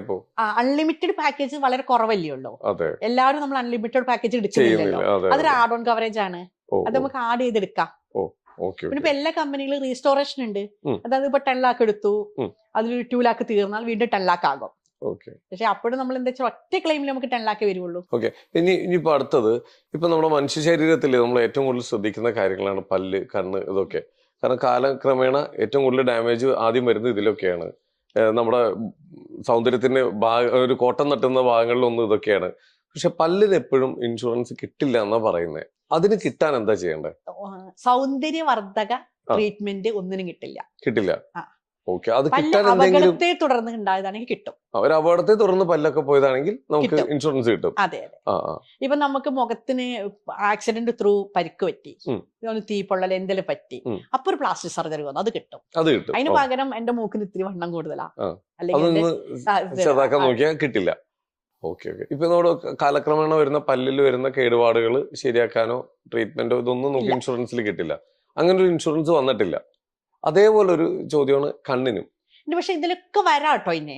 കാരണം എനിക്ക് തന്നെ അത്ഭുതം തോന്നാറുണ്ട്. 3 വർഷം മുമ്പ് 4 വർഷം മുമ്പ് നമ്മൾ ഇൻഷുറൻസ് കമ്പനിയോട് പല കാര്യങ്ങൾ ആവശ്യപ്പെട്ടിട്ടുണ്ടായിരുന്നു. ഇതൊക്കെ ഇപ്പൊ വന്നിട്ടുണ്ട്. പുതിയതായിട്ട് വന്നിട്ടുണ്ട്. പുതിയ അപ്ഡേഷനിൽ എന്തൊക്കെയാണ് ഇൻഷുറൻസ് മേഖലയിൽ വന്നിട്ടുള്ളത്? പുതിയ അപ്ഡേഷൻ ഏറ്റവും വലുതാണ് ഈ മോഡേൺ ട്രീറ്റ്മെന്റ്. അത് എനിക്ക് ഭയങ്കര ഇഷ്ടമായതാണ്. പിന്നെ എന്നെ ഏറ്റവും കൂടുതൽ മോഡേൺ ട്രീറ്റ്മെന്റ്, റോബോട്ടിക് സർജറികൾ, അങ്ങനെയുള്ളത്. പിന്നെ നമുക്ക് ഏറ്റവും കൂടുതൽ ഇപ്പൊ ഇഷ്ടം തോന്നിയിട്ടുള്ള ഒരു പോളിസി എന്താന്ന് വെച്ചിട്ടുണ്ടെങ്കിൽ ആഡ് ഓൺ കവറേജ് ആണ്. നമുക്ക് ഇഷ്ടമുള്ളത് സെലക്ട് ചെയ്യാം. നമുക്ക് ഇത് വേണ്ട, അത് വേണം. അങ്ങനെ നമുക്ക് ഇപ്പൊ എന്ന് വെച്ചാൽ നമ്മള് വാഹനങ്ങള് നിൽഡിപ്പുള്ള പോളിസികളുടെ നമുക്ക് ഒരുപാട് പുതിയ വണ്ടികൾ എടുക്കുമ്പോൾ ഇത് വേണ്ട, എഞ്ചിൻ പ്രൊട്ടക്ഷൻ വേണ്ട, അല്ലെങ്കിൽ അത് വേണം, റിട്ടേൺ ടു ഇൻവോയ്സ് വേണ്ട, അല്ലെങ്കിൽ വേണം. ഈ പറഞ്ഞതുപോലെ ഹെൽത്ത് ഇൻഷുറൻസിലും ഇപ്പൊ ഉണ്ടത്. അതായത് നമുക്ക് ഇത് വേണ്ട, ഞങ്ങൾക്ക് ഇത് കൂടെ വേണം, നമുക്ക് തന്നെ സെലക്ട് ചെയ്യാം. ഓക്കെ. ഇപ്പൊ ഈ നമ്മൾ ഹോസ്പിറ്റലിൽ കിടന്നു കഴിഞ്ഞാൽ അഡ്മിറ്റ് ആയി കഴിഞ്ഞാൽ നമുക്ക് ഇങ്ങോട്ടേക്ക് പൈസ കിട്ടുന്ന ഓപ്ഷൻസ് വരെ ഇല്ല? ഉണ്ട്. അതായത് നമ്മൾ ഒരു ദിവസം നമുക്ക് ഇത്ര രൂപ പോക്കറ്റ് മണി, സാധാരണ പോക്കറ്റ് മണി. അതെ, അത് എത്ര രൂപ വരെ കിട്ടും? സെലക്ട് ചെയ്യുമ്പോൾ ഇതൊക്കെ ചെയ്യാട്ടോ. നമുക്ക് പേഷ്യന്റിന് ആവശ്യമുള്ള ഫുഡിനുള്ള പൈസ വേണം, അതൊക്കെ നമുക്ക് ഓപ്ഷനിലാണ്. ഇതൊക്കെ നമുക്ക് ഇത് കിട്ടുന്നതാണ്. ഇനി ഇതെല്ലാം മാറ്റിച്ച് വേറൊരു കാര്യം, പൊതുവെ കേൾക്കുന്ന ഒരു തീപിടുത്തം ഉണ്ടായി കഴിഞ്ഞാൽ പൊതുവെ കേൾക്കുന്ന ഒരു കാര്യം ഇൻഷുറൻസിന് വേണ്ടി കത്തിച്ചതാണ്. അതെന്താ അങ്ങനെ പറയപ്പെടാൻ കാരണം എന്താ? അത് എല്ലായിടത്തും ഫ്രോഡുകൾ ഉണ്ടാവില്ലേ, എല്ലാ ഡിപ്പാർട്ട്മെന്റിലും ഉണ്ടാവില്ലേ, ആരെങ്കിലും ചെയ്തിട്ടുണ്ടാകാം. എന്താണ് അങ്ങനെ പറയാനുള്ള കാരണം എന്താ വെച്ചാ, ഇൻഷുറൻസ് കമ്പനി ഞാൻ ആദ്യം പറഞ്ഞു ബിസിനസ് ആണെന്ന് പറഞ്ഞു. ഒരു ഷോപ്പ് കത്തി, ഉടനെ ഒരു തീ കത്തി പറഞ്ഞിട്ട് പൈസ തരില്ല. അതിന് FIR ഇട്ട് ഇൻഷുറൻസ് കമ്പനിയുടെ ഭാഗത്തുനിന്നുള്ള ഇൻവെസ്റ്റിഗേറ്ററും ബാക്കി കാര്യങ്ങളൊക്കെ ഉണ്ടാവും. അവര് വന്ന് ഇൻവെസ്റ്റിഗേഷൻ ഒക്കെ കഴിക്കുമ്പോൾ മനസ്സിലാവും തീ കത്തിയതാണോ കത്തിച്ചതാണോ. ഒരു ഡൗട്ട് എന്താ അറിയാമോ, ഇപ്പൊ ഒരു പ്രമുഖ ഒരു വസ്ത്ര വ്യാപാര സ്ഥാപനം അതിന് തീ പിടിക്കുക, ഒരു ദിവസം തീ പിടുത്തോണ്ടായി ഭയങ്കര, അപ്പൊ ആൾക്കാരൊക്കെ പൊതുവെ പറയണം അത് ഇൻഷുറൻസിന് വേണ്ടി കത്തിച്ചേക്കണത്. അതെ, ഇതിപ്പോ അങ്ങനെയാണെന്ന് വിചാരിക്കും, ഇൻഷുറൻസിന് വേണ്ടി കത്തിച്ചാന്ന് വിചാരിക്കും. പക്ഷെ ഈ സൈഡിൽ അവരുടെ കുറച്ച് മാസങ്ങളോളം അവർക്ക് അവരുടെ കച്ചവടം ഇല്ല, അതെല്ലാം തിരിച്ച് റെഡിയാക്കി വരണം, ഒന്നിന്ന് സ്റ്റോക്ക് എടുക്കണം, ഇങ്ങനെ കുറെ വരുമ്പോ അവർക്ക് ആ രീതിയിലും കുറെ നഷ്ടങ്ങൾ അവിടെ വരുന്നുണ്ട്. അതിനെക്കാട്ടി വലിയ എമൗണ്ട് ആണോ അപ്പൊ ഈ കിട്ടുമെന്ന് പറയപ്പെടുന്നത്? അതെ, നമ്മൾ ഇപ്പം 1 കോടിയുടെയോ 2 കോടിയുടെയോ ഒരു വസ്ത്രാലയം ആണെങ്കിൽ ഇൻഷുർ ചെയ്യപ്പോഴും മൊത്തം എത്രയായതിനാണ് ചെയ്യുക. 2 കോടിയുടെ 2 കോടിയാണ്, അണ്ടർ ഇൻഷുറൻസ് ചെയ്യില്ല. അപ്പൊ ഈ 2 കോടിയുടെ ഇത് സ്വന്തമായിട്ട് കത്തിക്കുന്ന ധൈര്യം അത് വലിയൊരു സ്ഥാപനം പോട്ടെ, ഒരു വളരെ ചെറിയൊരു 1000 സ്ക്വയർ ഫീറ്റിലുള്ള ഒരു തുണിക്കട എന്ന് വിചാരിക്കും, അതിലും എനിക്ക് ഇൻഷുറൻസ് ചെയ്യാൻ ഓപ്ഷൻ ഉണ്ടോ? എത്ര ചെറുതും ചെയ്യാം, എത്ര വലുതും ചെയ്യാം. ആകെ ഒരേ ഒരു ഡിമാൻഡ് മാത്രമേ ഉള്ളൂ ഞാൻ പറയാറ്. കാരണം അതിൽ നിങ്ങൾക്ക് എത്ര ആക്ച്വൽ കോസ്റ്റ്, എല്ലാം fan, TV, computer, AC, interior, എന്ത് പറയുന്നത്, അതിലൊരു മഗ് ഉണ്ടെങ്കിൽ അത് അടക്കം ഇൻഷുർ ചെയ്യണമെന്ന് ഞാൻ പറയാം. അങ്ങനെ ഫുൾ കവറായിട്ട് നമുക്ക് കിട്ടും. അങ്ങനെ ഫുൾ കവറേജ് കിട്ടും. ഇതിപ്പോ ഈ ഇന്റർവ്യൂ കഴിയുമ്പോ മിക്കവാറും സെയിലില്ലാത്തവരൊക്കെ മിക്കവാറും കത്തിക്കും. ഉത്തരവാദികളല്ല ഞങ്ങൾ ആരും. അങ്ങനെ ചെയ്തിട്ടില്ല എന്നുണ്ടെങ്കിൽ അപ്പോൾ അവിടെയാണ് ഈ പറഞ്ഞ ഇൻഷുറൻസ് കമ്പനി പൈസ തരില്ല എന്ന് പറയുന്നത്. ഇതിൽ അന്വേഷണങ്ങളും വരും, അപ്പൊ അവർക്ക് മനസ്സിലാവും ഇത് ഷോർട്ട് സർക്യൂട്ട് ആണോ അല്ലെങ്കിൽ കത്തിച്ചതാണോ, അത് തെളിയിക്കാനുള്ള ഓപ്ഷൻ ഉണ്ട്. എല്ലാം ഉണ്ടാവുമല്ലോ ഇതിനകത്ത്. ഇത് കത്തിച്ചതാണോ അല്ലെങ്കിൽ തെളിയിക്കാനുള്ള ഒരു ഓപ്ഷൻ ഉണ്ട്, അവരുടെ കമ്പനിയുടെ ഭാഗത്തുണ്ട്. അവരതിനുള്ള ആൾക്കാരെ വെച്ച് നോക്കും, വിദഗ്ധന്മാരെ എത്തും. അനാവശ്യമായിട്ട് കത്തിച്ചു കഴിഞ്ഞാൽ ഷോപ്പും പോവും സ്റ്റോക്കും പോവും, അല്ലെ? ആവശ്യമില്ലാത്ത പണിക്ക് നിൽക്കല്ലേടാ. അതൊക്കെ ഇങ്ങനെ കുറെ ആൾക്കാർ വെറുതെ പറയുകയല്ലേ അത് ഇൻഷുറൻസിന് വേണ്ടി കത്തിച്ചാൽ. അതിന് പറയാം, എന്റെ നാട്ടില് ഇപ്പം 6 മാസം ആയില്ല, ഒരു ഫർണിച്ചർ മാനുഫാക്ചറിംഗ് യൂണിറ്റ്, കുഞ്ഞു യൂണിറ്റ് ആട്ടോ, കത്തി. അപ്പം ബാങ്കിൽ നിന്നാണ് ഇൻഷുർ ചെയ്തിട്ടുള്ളത്. പിന്നെ നമ്മുടെ നാട്ടിൽ ആര് എന്ത് സംഭവിച്ചാലും ആദ്യം വിളിക്കുക എന്നെ തന്നെയാണ്. കാരണം നമ്മുടെ നാട്ടിൽ അങ്ങനെ, എല്ലായിടത്തും അങ്ങനെ തന്നെ ആണല്ലോ, കാരണം അവർക്കൊരു വേണ്ടോ. അപ്പൊ എന്നോട് പറഞ്ഞു, പിന്നെ ഹെൽത്ത് ഇൻഷുറൻസ് ഇല്ലേ, ഇൻഷുറൻസ് ഉണ്ടോ അറിയില്ല എന്ന് പറഞ്ഞു. ഞാൻ പറഞ്ഞു ഉണ്ട്, നിങ്ങൾ ബാങ്കിൽ പോയി നോക്കാൻ പറഞ്ഞു. അവർ ബാങ്കിൽ നിന്ന് ലോൺ എടുക്കുമ്പോൾ ബാങ്കിൽ നിന്ന് ഇൻഷുർ ചെയ്തിട്ടുണ്ട്, നമുക്കറിയാം ഏകദേശം ആരുടെയൊക്കെ ഇൻഷുറൻസ് നമ്മുടെ നാട്ടിൽ ഉണ്ട് എന്നുള്ളത്. അപ്പൊ ഉണ്ടെന്ന് പറഞ്ഞു. ഇപ്പൊ 3 മാസം മുമ്പ് എന്നെ വിളിച്ചിട്ട് പറഞ്ഞു, രജനി ഒന്ന് ഞാൻ കാണണം എന്ന് പറഞ്ഞു. വന്നു. അപ്പൊ പറഞ്ഞു ഇൻഷുറൻസിന് അവർ കുറെ ഡോക്യുമെന്റ് ചോദിച്ചു. എനിക്ക് ആ ഡോക്യുമെന്റ് ഒന്നും ഉണ്ടാക്കാൻ സാധിക്കില്ല, കാരണം ചെറിയ കടയായതുകൊണ്ട് അവർ ചോദിച്ചതെല്ലാം കൊടുക്കാൻ സാധിക്കില്ല. ഇൻഷുറൻസ് വേണ്ടാന്ന് ഞാൻ ഇൻഷുറൻസ് കമ്പനിയോട് പറഞ്ഞു, ഇയാള് പോണില്ലേ. അപ്പൊ ഇൻഷുറൻസ് കമ്പനി പറഞ്ഞു, എന്നാ മുഴുവൻ നിങ്ങൾ വേണ്ടാന്ന് വെക്കണ്ട, നിങ്ങൾക്ക് ഒരു 80,000 രൂപ ഞങ്ങൾ എന്തായാലും തരാം, നിങ്ങൾ ജസ്റ്റ് ഒരു 2 സാധനം മാത്രം ഞങ്ങൾക്ക് അയച്ചുതരാം പറഞ്ഞിട്ടാണ് എന്റെ അടുത്ത് വന്നത്. ഞാൻ അപ്പൊ തന്നെ അവിടെ നിന്ന് എഴുതി റെഡിയാക്കി കൊടുത്തു. 3 ലക്ഷം രൂപയുടെ നഷ്ടമാണ് വന്നിട്ടുള്ളത്. അപ്പൊ ഇൻഷുറൻസ് കമ്പനി പറഞ്ഞ ഡോക്യുമെന്റ്സ് കൊടുക്കാൻ ഇയാളുടെ കയ്യിൽ ഇല്ല. പക്ഷെ അപ്പോഴും ഇൻഷുറൻസ് കമ്പനി മുഴുവൻ എഴുതി തള്ളിയില്ലല്ലോ. 80,000 കൊടുക്കാൻ പറഞ്ഞില്ലേ, ഒന്നും തരില്ല എന്ന് പറഞ്ഞില്ല. അതെ, ശരിക്കും ഇൻഷുറൻസ് കമ്പനിക്ക് ഇങ്ങനെ നമ്മുടെ ജനങ്ങൾ പറയുന്ന കണക്കാണെങ്കിൽ ഒന്നും തരില്ല പറയാലോ, കാരണം ഡോക്യുമെന്റ്സ് ഇല്ലല്ലോ കൊടുക്കാൻ. 80,000 രൂപ കിട്ടി, പാർട്ടിക്ക് കിട്ടി. ആ ഡോക്യുമെന്റ്സ് ഉണ്ടെങ്കിൽ കറക്റ്റ് ആ പൈസ കിട്ടിയാനേ. ഇങ്ങനെയൊക്കെ കുറെ. അതെ, അതായത് ഇൻഷുറൻസ് എന്തായാലും നമുക്കറിയില്ലേ, നമ്മൾ എന്ത് സാധനം ചെയ്താലും ഇപ്പൊ ചേരുമ്പോ വേണ്ടാന്ന് പറഞ്ഞിട്ട് കാര്യമില്ല. ക്ലെയിം വരുന്നു, ചേരുമ്പോ നമ്മൾ 10,000 രൂപയാണ് കൊടുക്കുന്നത്, ക്ലെയിം നമുക്ക് 2 ലക്ഷം രൂപയല്ലേ തരിക. തീർച്ചയായിട്ടും. അപ്പൊ ഇൻഷുറൻസ് കമ്പനി പറഞ്ഞ ഡോക്യുമെന്റ്സ് കൊടുക്കണ്ടേ? ഉറപ്പായിട്ടും. അതേപോലെ തന്നെ നമുക്ക് ഇപ്പൊ ഒരു ആക്സിഡന്റ് പറ്റിക്കഴിഞ്ഞാൽ ഇപ്പൊ ഒരു ഫാമിലിയിൽ ഇപ്പൊ 5 പേരുണ്ടെങ്കിൽ അതിൽ ചിലപ്പോൾ പിള്ളേർ യുവാക്കളാണെങ്കിൽ ഇൻഷുറൻസ് എടുത്തതും ചിലപ്പോൾ വീട്ടിൽ അറിയുന്നുണ്ടാവില്ല. ഈ ചിലപ്പോൾ ഇൻഷുറൻസ് എടുത്ത് വളരെ കുറച്ച് ദിവസങ്ങൾക്കുള്ളിൽ അങ്ങനെ ഇല്ലാണ്ടിരിക്കട്ടെ, സ്വാഭാവികമായിട്ട് സംഭവിക്കാവുന്ന കാര്യങ്ങൾ പറയാണ്. ഒരു ആക്സിഡന്റ് ഉണ്ടായി ആ പയ്യൻ പെട്ടെന്ന് ഒരു കോമയിലേക്ക് ആയി പോവുക. വീട്ടുകാർ ആദ്യം ചെയ്യുന്നത് കിട്ടിയ പൈസയൊക്കെ കൊണ്ടുപോയി അവിടെ നിന്ന് കടം മേടിച്ച് അടച്ചുകൊണ്ടിരിക്കുക. ഈ ഒരു ഇൻഷുറൻസ് ഉള്ള കാര്യം വീട്ടുകാർക്ക് അറിയില്ല. ഇതെങ്ങനെ അറിയോ അവര് ഇങ്ങനൊരു സംഭവം ഉണ്ടെന്ന്? അതിനാണ് ഞാൻ എല്ലാവരോടും പറയണത്, ഇൻഷുറൻസ് എടുത്താ ദയവ് ചെയ്ത് 2 പേരോട് പറയണം വീട്ടില്. നമ്മുടെ ഫോൺ നമ്പർ ആരെയാണോ കോണ്ടാക്ട് ചെയ്യേണ്ട അവരുടെ നമ്പർ തീർച്ചയായിട്ടും കൊടുക്കണം. പക്ഷെ നമ്മളിപ്പോ പോളിസി ബസാറൊന്നും അല്ലാണ്ട് നമ്മുടെ കയ്യിൽ നിന്നൊക്കെ എടുക്കണമെങ്കിൽ നമ്മൾ അറിയും. പക്ഷെ അങ്ങനെ പറയാൻ പറ്റില്ല കേട്ടോ. കാരണം ഇപ്പൊ നമ്മൾ ദൂര സ്ഥലത്തു നിന്ന് എടുക്കുന്നത് നമുക്ക് അറിയില്ലല്ലോ. പിന്നെ ഇതിൽ ചെയ്യാൻ പറ്റിയ ഇദ്ദേഹം തിരിച്ച് നോർമൽ ആവുന്ന സമയത്ത് ഇൻഷുറൻസ് കമ്പനി അറിയിക്കുക എന്നുള്ളതാണ്. അപ്പൊ ഈ മുടക്കിയ പൈസകളൊക്കെ റീഫണ്ട് ചെയ്ത് കിട്ടാൻ ക്യാഷ്ലെസ് ആയിട്ട് വാങ്ങാം. അപ്പോഴിത് റീസൺ പറഞ്ഞാൽ മതി ഇങ്ങനെ സംഭവിച്ചു. ഒരു ഇൻഷുറൻസ് കമ്പനി അങ്ങനെ റിജക്ട് ചെയ്യില്ല. ശരിക്കും നമ്മൾ 7 ദിവസം നമ്മൾ അഡ്മിറ്റ് ആവുന്ന സമയത്ത് തന്നെ ഇൻഷുറൻസ് കമ്പനി അറിയിക്കണം എന്നാണ് കേട്ടോ റൂള്. പക്ഷെ സാഹചര്യവശാൽ കഴിഞ്ഞില്ല. ചിലപ്പം നമ്മള് ഒരു ജോലി സ്ഥലത്തുനിന്നോ അല്ലെങ്കിൽ ദൂരെ എവിടെയെങ്കിലും ടൂർ പോകുമ്പോഴൊക്കെ ഉണ്ടാവുന്നെങ്കിൽ ചിലപ്പോൾ അവിടെയൊക്കെ ആണെങ്കിലും നമുക്ക് അറിയാൻ സാധിക്കില്ലല്ലോ. പക്ഷെ ഇതിന് ശേഷം കാര്യകാരണം സഹിതം ഒരു ഇൻഷുറൻസ് കമ്പനി അറിയിക്കുകയാണെന്നുണ്ടെങ്കിൽ നോർമലി അത് റിജക്ട് ആവില്ല. ഓക്കെ, ഇപ്പൊ ഇനി വാഹനങ്ങളിലേക്ക് വരികയാണെങ്കിൽ നമ്മൾ ഈ തേർഡ് പാർട്ടി ഇൻഷുറൻസ് പൈസ കുറവാണെന്ന് വിചാരിച്ചിട്ടാണ് ചാടി എടുക്കുന്നത്. കാരണം എല്ലാവരും ഉള്ളൊരു കോൺഫിഡൻസ് ഉണ്ട്, എന്റെ വണ്ടി ആക്സിഡന്റ് ആവില്ല, എന്റെ വണ്ടിക്ക് തീ പിടിക്കില്ല എന്നൊരു കോൺഫിഡൻസ് ഉണ്ട്. ഈ പൈസ കുറവാണെന്നുള്ള രീതിയിലാണ് തേർഡ് പാർട്ടിയിലേക്ക് പലരും മാറുന്നത്. പക്ഷെ ഇതിന്റെ ഒരു ആഫ്റ്റർ എഫക്ട് എന്താ ഉണ്ടാവുക? കുറെ ആൾക്കാർ അടുത്ത് വന്നിട്ടുണ്ടാവുമല്ലോ. തേർഡ് പാർട്ടി ഇൻഷുറൻസ് എന്ന് പറഞ്ഞാൽ എന്റെ വണ്ടിക്ക് ഞാൻ തേർഡ് പാർട്ടി എടുക്കുക എന്ന് പറഞ്ഞിട്ടുണ്ടെങ്കിൽ എന്റെ വണ്ടിക്ക് എന്ത് പറ്റില്ല എനിക്ക് കിട്ടില്ല. പക്ഷെ ഈ വണ്ടി വേറെ ആളിടിച്ച തേർഡ് പാർട്ടികൾക്ക് പറ്റിയ അവർക്ക് കിട്ടും, നമുക്കൊന്നും കിട്ടില്ല. അപ്പൊ നമ്മളിപ്പം ലക്ഷങ്ങൾ കൊടുത്ത് ആനയെ വാങ്ങാം, തോട്ടി വാങ്ങാൻ പൈസ ഇല്ല എന്ന് പറയുന്ന പോലെയാണ് ആൾക്കാരുടെ കാര്യം. ബെൻസ് വാങ്ങാം, അതിൽ പെട്രോൾ അടിക്കാം, ഒന്നും പ്രശ്നമില്ല. അതിന് ഫസ്റ്റ് ക്ലാസ് ഇൻഷുറൻസ് അടയ്ക്കാൻ നേരാണ് ഇത് ഇവരെ കവറേജ് കുറച്ച് അടയ്ക്കും. ക്ലെയിം വരുമ്പം കുറച്ച് കിട്ടും. ഇതിപ്പോ ഇൻഷുറൻസ് കമ്പനി തന്നില്ല, പ്രശ്നങ്ങളായി. ഇപ്പൊ ഒരു പ്രാവശ്യം തേർഡ് പാർട്ടിയിലേക്ക് പോയിട്ട് പിന്നെ അടുത്ത വർഷം തിരിച്ച് മാറ്റാനുള്ള ഓപ്ഷൻ ഉണ്ടോ? ഓപ്ഷൻ ഉണ്ട്. അത് പക്ഷെ ഒറ്റയ്ക്ക് ഓടിച്ചെന്നാലൊന്നും കിട്ടില്ല. എല്ലാ ഇൻഷുറൻസ് കമ്പനിക്കും അതിനും റൂൾസ് ഉണ്ട്.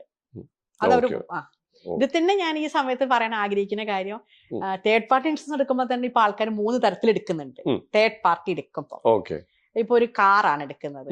ആ കാർ എടുക്കുകയാണെങ്കിൽ അതിൽ 3 റെപ്പുള്ള ഒന്ന് നമുക്ക് RC ഓണർക്ക് ഇൻഷുറൻസ് ഇല്ലാത്ത തേർഡ് പാർട്ടി എടുക്കാം.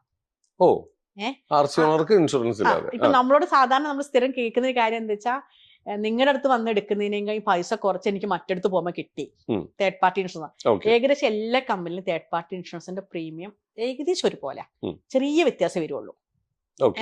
അപ്പൊ നമ്മളടുത്ത് കുറച്ച് കിട്ടുമ്പോൾ ഉറപ്പാണ് കവറേജ് കുറഞ്ഞിട്ടാ, അല്ലാതെ ഒരിക്കലും കുറച്ചു തരാൻ പറ്റില്ല. കവറേജ് കുറവാണ്. രണ്ടാമത് നമുക്ക് എന്താ ചെയ്യാം, ഇതിൽ തന്നെ നമുക്ക് യാത്രക്കാർക്ക് ഉൾപ്പെടുത്തി എടുക്കാം, ഉൾപ്പെടുത്താതെ എടുക്കാം. ശരിക്കും ഞാൻ പറയും, RC ഓണർക്ക് ഇൻഷുറൻസ് നിർബന്ധമായിട്ട് വേണം. ഈ യാത്ര ചെയ്യുന്ന യാത്രക്കാർക്കുള്ള ഇൻഷുറൻസും കവർ ചെയ്യണം. അത് നമ്മൾ ചോദിച്ചിട്ട് തന്നെ വാങ്ങണം. ഇപ്പൊ ഈ വാഹനത്തിൽ ഇപ്പൊ യാത്ര ചെയ്യുമ്പോൾ ഒരു ആക്സിഡന്റ് പറ്റി, ഇതിനകത്തിരിക്കുന്നവരൊക്കെ ഹോസ്പിറ്റലൈസ് ആയി. അപ്പോ ഈ ഇൻഷുറൻസ് ഉണ്ട്, ഇവർക്ക് എല്ലാവർക്കും ഉണ്ട്, യാത്രക്കാർക്കും എല്ലാവർക്കും ഉണ്ടെങ്കിൽ എങ്ങനെയായിരിക്കും അവർക്ക് അത് ഇൻഷുറൻസ് അവരെ ഹെൽപ്പ് ചെയ്യുന്നത് എങ്ങനെയായിരിക്കും? അത് നമ്മൾ ഇൻഷുറൻസ് എടുക്കുക വെച്ചിട്ടുണ്ടെങ്കിൽ തേർഡ് പാർട്ടി ഇൻഷുറൻസ് ആണെങ്കിൽ 2 വണ്ടികൾ നമ്മൾ കൂട്ടിയിടിച്ചിട്ടാണ് നമ്മുടെ വണ്ടിയിലിരിക്കുന്ന ആൾക്കാർക്ക് പരിക്ക് പറ്റുന്നെങ്കിൽ ഒരു പ്രശ്നവുമില്ല. കോടതിയിൽ നിന്ന് ക്യാഷ് കിട്ടും, കേസാക്കി എത്ര ട്രീറ്റ്മെന്റ് നടത്തിയിട്ടുണ്ടെങ്കിലും കിട്ടും. ഇടിക്കുകയാണ്. അപ്പോഴാണ് നമുക്ക് ഈ ഇരിക്കുന്ന യാത്രക്കാർക്കുള്ള ഇൻഷുറൻസ് കവറേജ് എടുക്കേണ്ടുന്നത്. അത് ഈ പറയുന്നത് പോലെ അവർക്ക് മരിക്കുകയോ അല്ലെങ്കിൽ PTD പെർമനന്റ് ടോട്ടൽ ഡിസബിൾമെന്റ് വരുമ്പോഴേ പൈസ കിട്ടുള്ളൂ, ട്രീറ്റ്മെന്റ് നടത്താൻ പറ്റില്ല. നമ്മളിപ്പോ തേർഡ് പാർട്ടി ഇൻഷുറൻസിന്റെ കാര്യം നമ്മൾ കുറച്ച് സംസാരിച്ചായിരുന്നു. ഇനി അതിലെടുത്ത് പറയേണ്ട എന്തെങ്കിലും, ആളുകൾക്ക് അറിയപ്പെടേണ്ട എന്തെങ്കിലും കാര്യങ്ങൾ? നമുക്ക് എന്താ വെച്ചാൽ പ്രീമിയം കുറച്ച് തന്നു എന്ന് പറയും ചില ആൾക്കാര്. തേർഡ് പാർട്ടി ഇൻഷുറൻസ് അടയ്ക്കുമ്പോൾ നിങ്ങൾക്ക് പ്രീമിയം കൂടുതലാണ്, ഞങ്ങൾ അതിലേക്കായി പ്രീമിയം കുറച്ച് വേറെ അടച്ചു എന്ന് പറയും. ഇതിൽ പ്രധാനമായിട്ടും വരുന്നത് ഓണർ ഡ്രൈവറുടെ ഇൻഷുറൻസ് ഉണ്ടാവില്ല. ഓണർ ഡ്രൈവർ നമ്മൾ ആലോചിച്ച് നോക്കണം, ഒരു സാധാരണക്കാരൻ ഇൻഷുറൻസിന് പ്രീമിയം കുറയ്ക്കാൻ വേണ്ടി കുറച്ചടച്ചു, അയാൾ ആക്സിഡന്റിൽ മരിച്ചു, അയാളുടെ വണ്ടിയിൽ നിന്ന് 15 ലക്ഷം രൂപയാണ് ഇൻഷുറൻസ് കമ്പനി കൊടുക്കുക. അത് നഷ്ടപ്പെടും.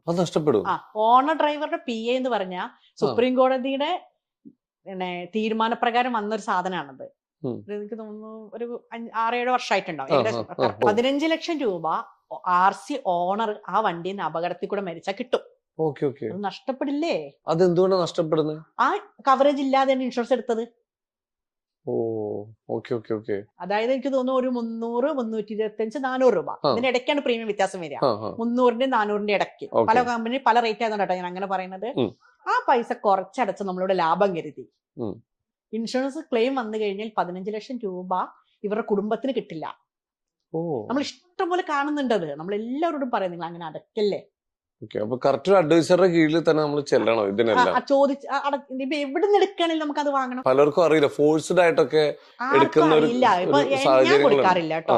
എന്റെ അടുത്ത് വന്നിട്ട് അങ്ങനെ പറഞ്ഞാൽ ഞാൻ സ്നേഹത്തോടു കൂടെ അവരോട് പറയാ, നിങ്ങൾ ഇത് എവിടെ നിന്നാണോ കിട്ടുന്നത് അവിടെ പോയി എടുത്തോളൂ. നമുക്ക് ഒരു എത്തിക്സ് ഉണ്ടല്ലോ നമുക്കിത്. കാരണം നമ്മൾ കസ്റ്റമറോട് ചെയ്യുന്ന, എനിക്ക് പ്രീമിയം ഉണ്ടാക്കാൻ വേണ്ടി ചെയ്താൽ പോരല്ലോ, അവരോട് നമുക്കൊരു കമ്മിറ്റ്മെന്റ് ഇല്ലേ. ആരും ചെയ്യാറില്ല. ഞാൻ ഇപ്പോഴും എന്റെ വീഡിയോ കാണുന്ന മുഴുവൻ ആൾക്കാരോടും ഞാൻ എപ്പോഴും പറയുന്നില്ല, എവിടെ വേണേലും ഇൻഷുറൻസ് എടുത്തോ, ഒരിക്കലും പ്രീമിയം കുറച്ച് തന്നു എന്ന് പറഞ്ഞിട്ട് എവിടുന്ന് എടുക്കരുത്. അതിൽ എന്തായാലും കവറേജ് കുറഞ്ഞിട്ടുണ്ടാവും. ഏതെങ്കിലും പ്രധാനപ്പെട്ട കവറേജുകൾ മിസ് ആയിട്ടുണ്ടാവും. അത് ആ ടൈമിലായിരിക്കും നമ്മൾ അറിയുക. കാരണം അതുവരെ നമുക്ക് ഒന്നും അറിയില്ല, നമ്മൾ കയ്യിലുണ്ടെന്ന് വിചാരിച്ചിരിക്കും.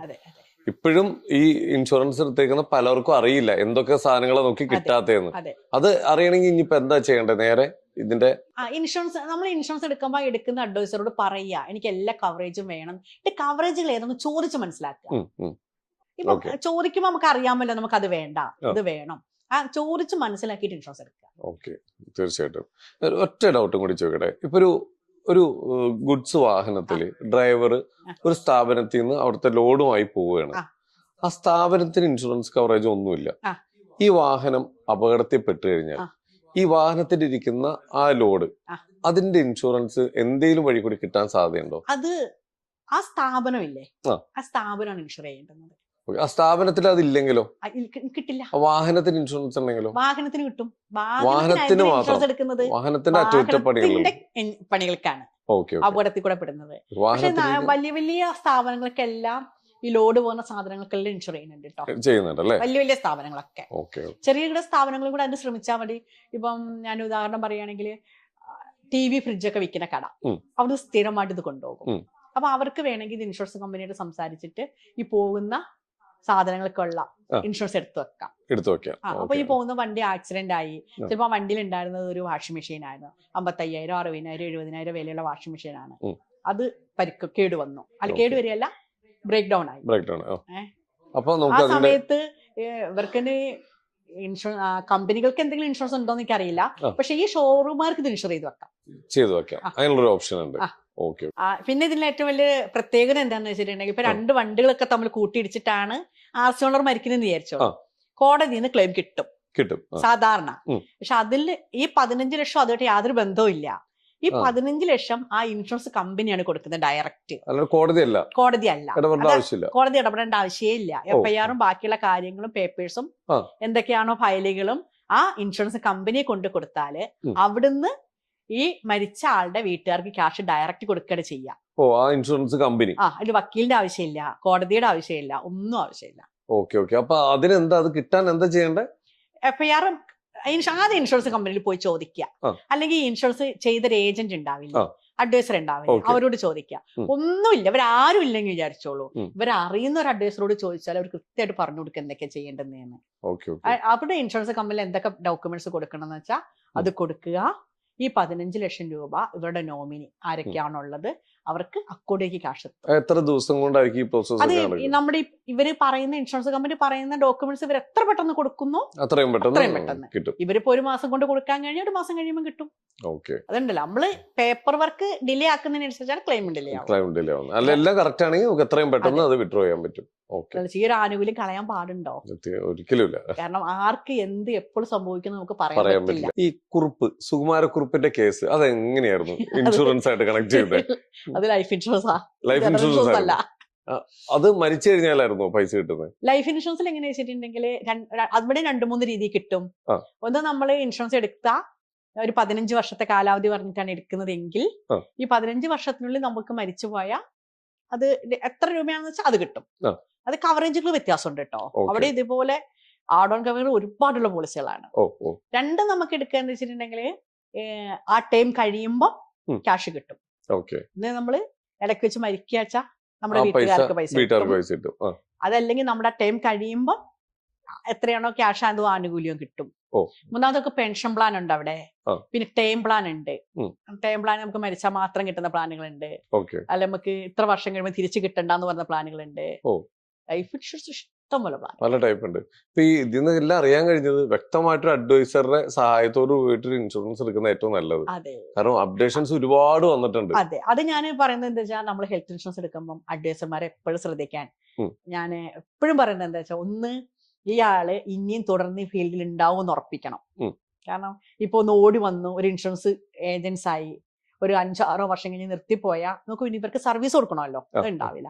അപ്പം ഹെൽത്ത് ഇൻഷുറൻസ് എടുക്കുമ്പോൾ പ്രത്യേകിച്ചും നമ്മളെന്താ പറയാ, നിലനിൽക്കുന്ന അഡ്വൈസർ ആണോ എന്ന് നോക്കണം.